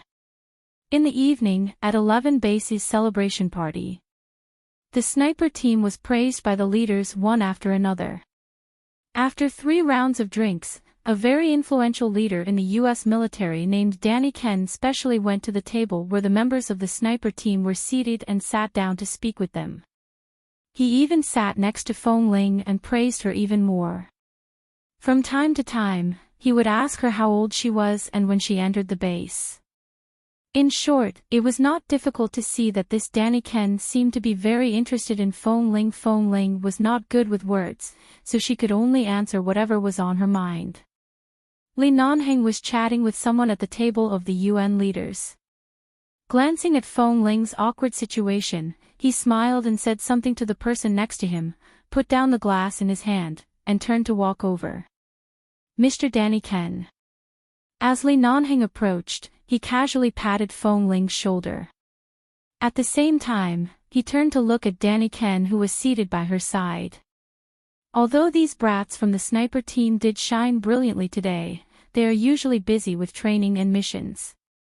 They aren't very good at socializing and are afraid of saying or doing the wrong things. They are even more reserved when sitting with someone of your status. Mr. Danny Ken, please don't take it to heart. Ha ha ha, I don't mind. Danny Ken chuckled. He then glanced at Fong Ling, who appeared rather reserved. I'm just here to ask this little brother how old he is this year. He doesn't look old, but from his performance today, I can tell he's very outstanding. Fong Ling nodded. Li Nanheng curved his lips slightly and pressed his hand against Fong Ling's shoulder. Only then did Fong Ling react. She immediately stood up and said, Mr. Danny Ken, I'm sorry. I need to go to the bathroom. Let our boss sit here and accompany you for a few drinks. With that, she got up and looked at Li Nanheng's eyes. She understood what he meant. He wanted her to leave first, lest it would be too embarrassing to sit here and chat with him. She really didn't know what to talk to him about. At this moment, she was also grateful that Boss Li could understand her mind. She looked at him inconspicuously and quickly turned to leave. Li Nanheng sat down, poured 2 glasses of wine, and drank with Danny Ken. At the same time, they chatted about the base, but the topic eventually returned to Fong Ling. After Fong Ling returned from the restroom, Danny Ken turned to Fong Ling and said, the U.S. military sniper team also goes through very professional training. This year, we just recruited a batch of new recruits. They're not very old, but they're all very impetuous and not easy to manage. I see that little brother Fong Ling is about the same age as them, but he's already so accomplished. If we invite him to train with our sniper team for 2 months, he should be a very good role model. Hearing this, Li Nanheng's expression did not change, but there was something in his eyes. He put the wine glass on the table. Fong Ling and the other 4 members of the sniper team also understood Daniken's meaning. He wanted Fong Ling to help the American sniper team. Taking the outstanding members of 11 base to the military team, if they wanted to poach them, wouldn't their purpose be too obvious? Seeing that Fong Ling's expression did not change, Danny Ken said again, little brother Fong Ling, you don't have to think too much. We just hope that you can go to our team and set a good example for the new members. We'll let you come back in at most 1 or 2 months. Although we do admire you very much, of course, we don't have the guts to poach someone from Mr. Li's team. Don't you think so, Mr. Li?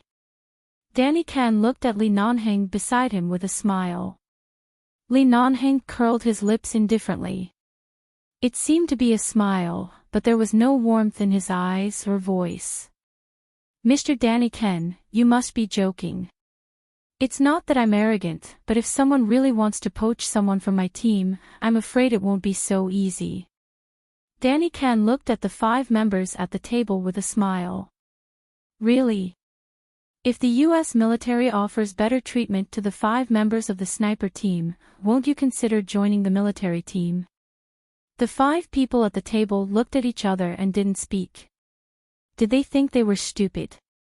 No place was better than 11 base, especially the place of these Americans. They were too self-righteous and thought that everyone in the world wanted to join their army. In fact, every member of 11 base was quite disdainful of them. They didn't know where they got their confidence from. But they didn't speak. In this situation, even if 11 base and the military were evenly matched, as long as Boss Li didn't break the superficial peace, they naturally wouldn't talk nonsense. Not getting the response he wanted, Danny Ken raised his eyebrows and looked at Fong Ling. This time, we want to invite little brother Fong Ling over just to exchange pointers between 11 base and the U.S. military. We don't mean anything else, but if we really want little brother Fong Ling to join us in the future, we may offer a generous bonus of at least $3 million a year. Little brother, won't you consider it? Fong Ling smiled politely but didn't answer. The other 4 also didn't speak, but they were instantly amused. The people in the military were really arrogant. They probably thought that they were the only ones with the most money. But they didn't know that the United Nations had always been on 11base's side. Whether it was the public funding from the United Nations or the Lee family behind this base, they didn't lack money at all. Not to mention Fong Ling, who could get hundreds of thousands of dollars every time he went out on a mission. Even the other newcomers in the base could easily make a lot of money in a year. They used money as a temptation. It could be seen how ignorant the military was and how much they didn't understand 11 base. Li Nanheng also glanced at Fong Ling at this time. "Do you want to go?" Boss Li suddenly asked, and Fong Ling answered directly, "If it's just to learn from each other for a month or two, I can accept it. I don't need any reward. As for the rest, thank you very much for your praise, Mr. Danny Ken. I have a deep affection for 11 base and will not leave easily. Besides, I don't lack money." Boss Li nodded. "I don't lack money." These simple and pure words became an invisible slap on Daniken's face.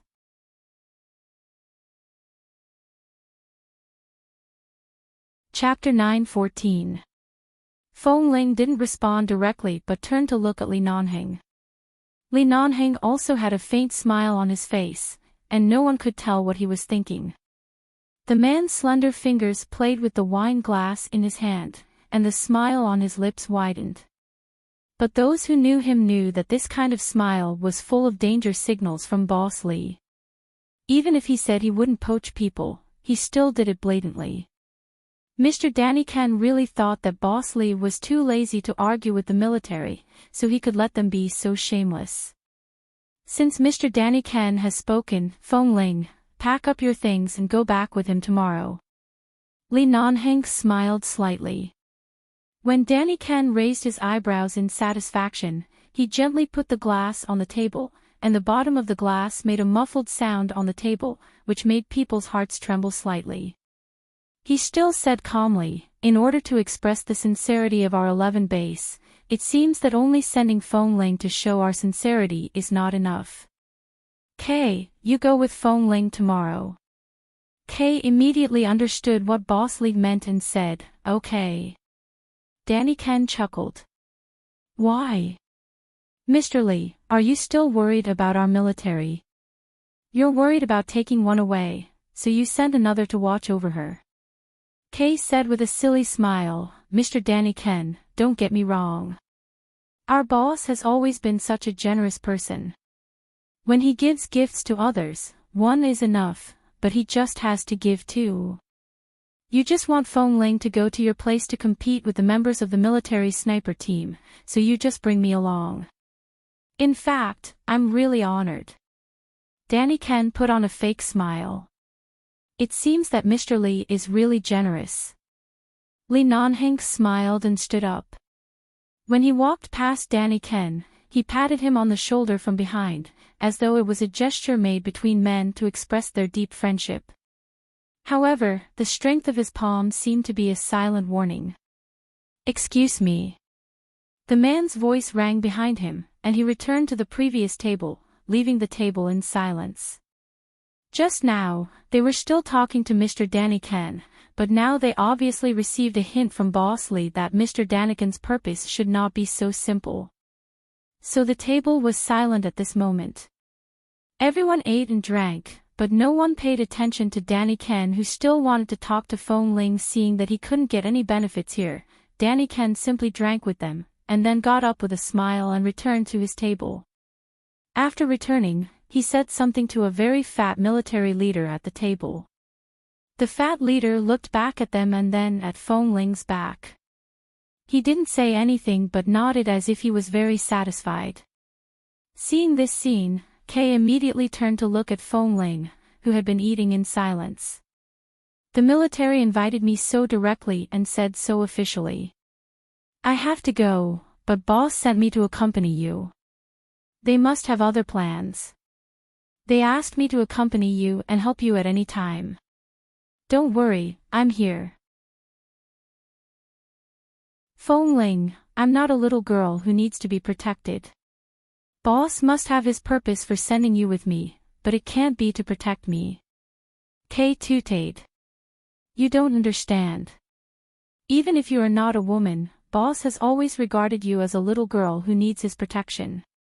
Fong Ling immediately squinted at him, and Kay glared back at him. You don't believe me. Boss usually treats you very well. Kay, there are so many people here. Don't talk nonsense again. Fong Ling warned him in a low voice. Tut, every time I tell you these things, you don't believe me. It's common for men to like men, especially in the United States. Even the military leaders have such people. Don't you believe me? Kay said and quietly pointed to the fat leader to whom Danny Ken had just approached. It's this one, the commander of the military front line. What's his name? I forgot. Oh, just call him Fat Commander. He likes men. I heard that he has a crush on several men in some military teams. Speaking up to this point, Kay's expression suddenly faltered. He lowered his voice and leaned close to Fong Ling's ear to say, Shit, could it be that damn fatty has taken a fancy to you? Fong Ling's hand paused and looked at Kay hesitantly. She didn't know much about these things. Seeing her confused expression, Kay hurriedly whispered to her ear, I just heard that this fat commander likes men, especially fair and beautiful men. He has played with many men. All the men in our base are tough men, but you look the most delicate and tender. I guess he likes you. Otherwise, why would Danny Ken suddenly ask you to go with them? Oh my God, they have bad intentions towards you. No, I can't do this. I have to talk to boss. Kay got up, suddenly ran to Li Nanheng's table, and whispered, Boss, come out with me. Li Nanheng glanced at him. What's the matter? Come out with me. I have something to talk to you.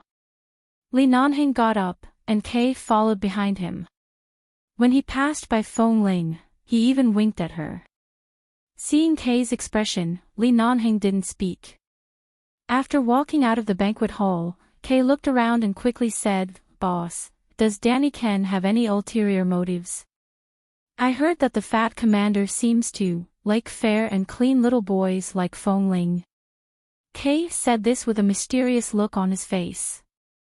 Li Nanheng said indifferently, You know a lot. Kay immediately laughed.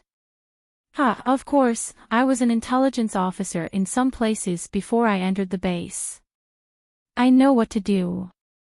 No matter what they say or do, remember to follow Fong Ling at all times.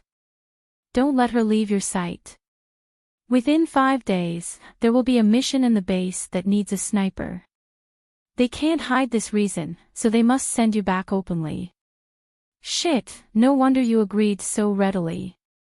I thought you really planned to let us go to their place for so long. Kay raised his hand and scratched his head. Then Fong Ling, just follow her. Oh, if I can't leave her sight, should I sleep with Fong Ling at night? Li Nanheng immediately took a deep look at him. He did not speak but smiled. The smile in his eyes did not reach his eyes. He raised his hand and pressed hard on his head.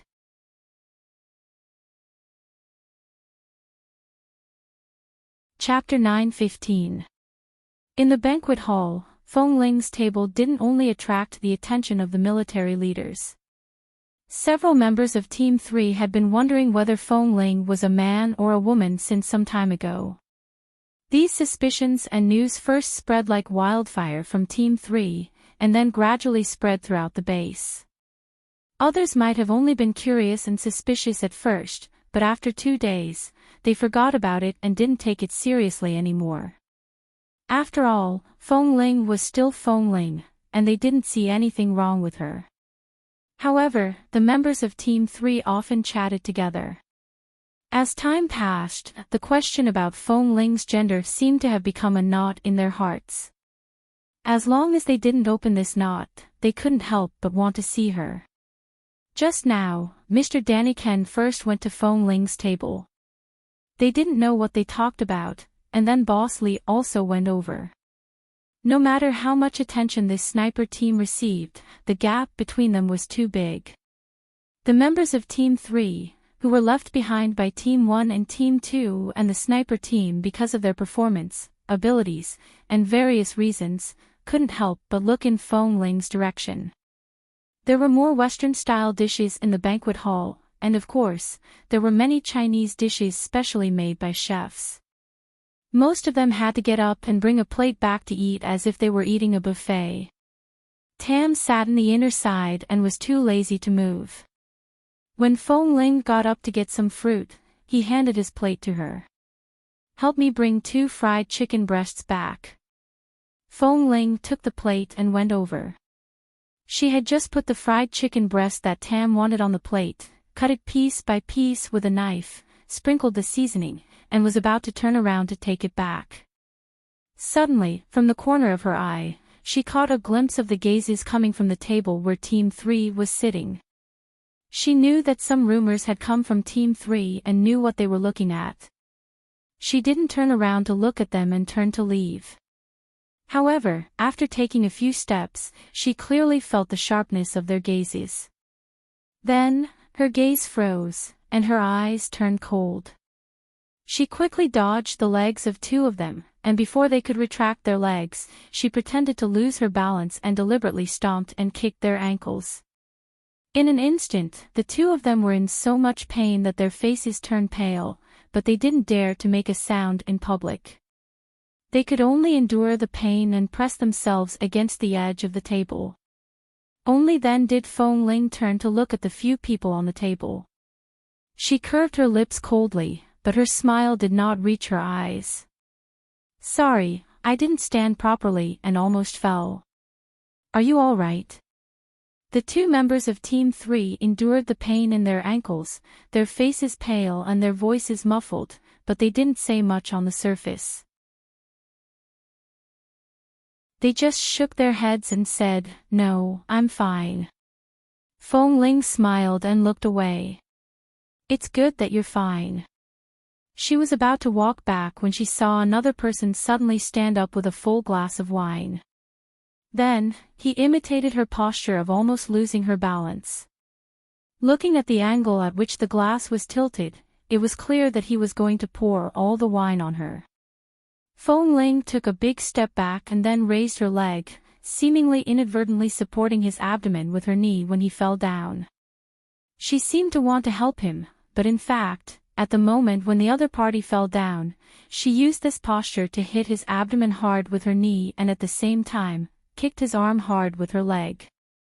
The full glass of wine in the man's hand suddenly spilled on the head of the member of Team 3 next to him.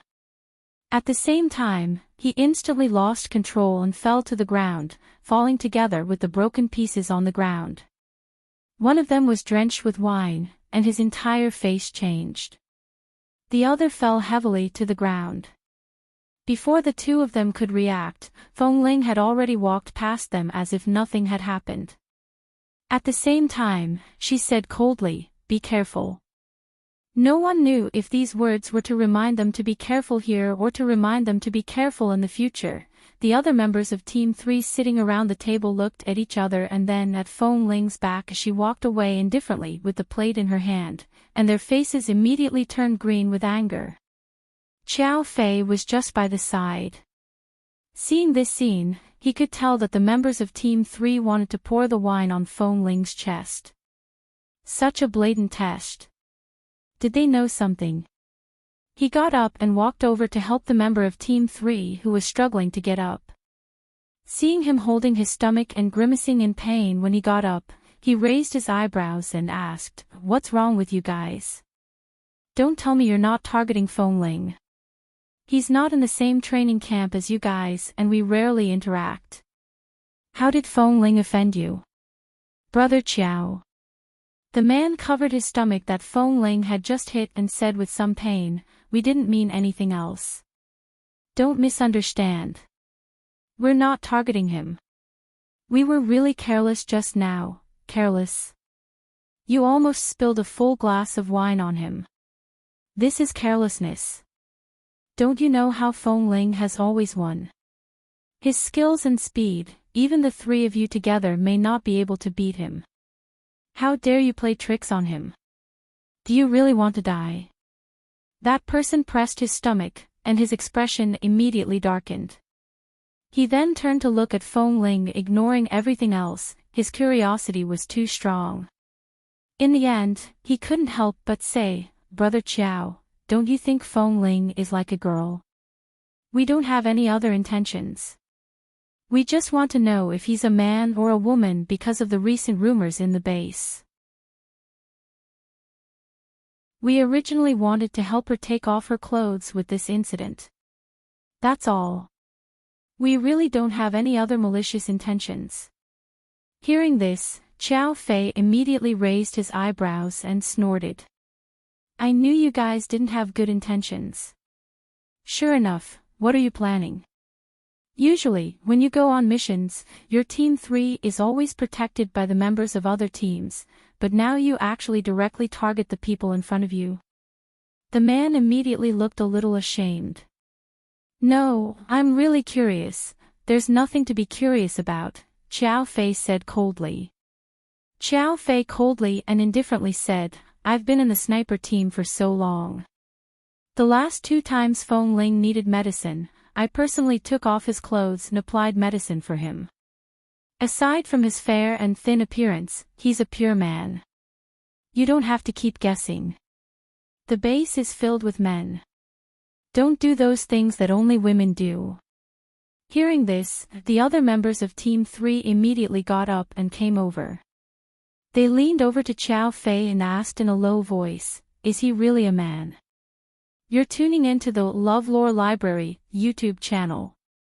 We're so grateful for your support, and don't forget to subscribe to join us on this incredible journey through captivating stories.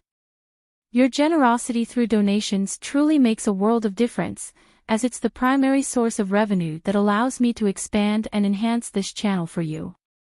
Thank you from the bottom of my heart for being a part of this adventure.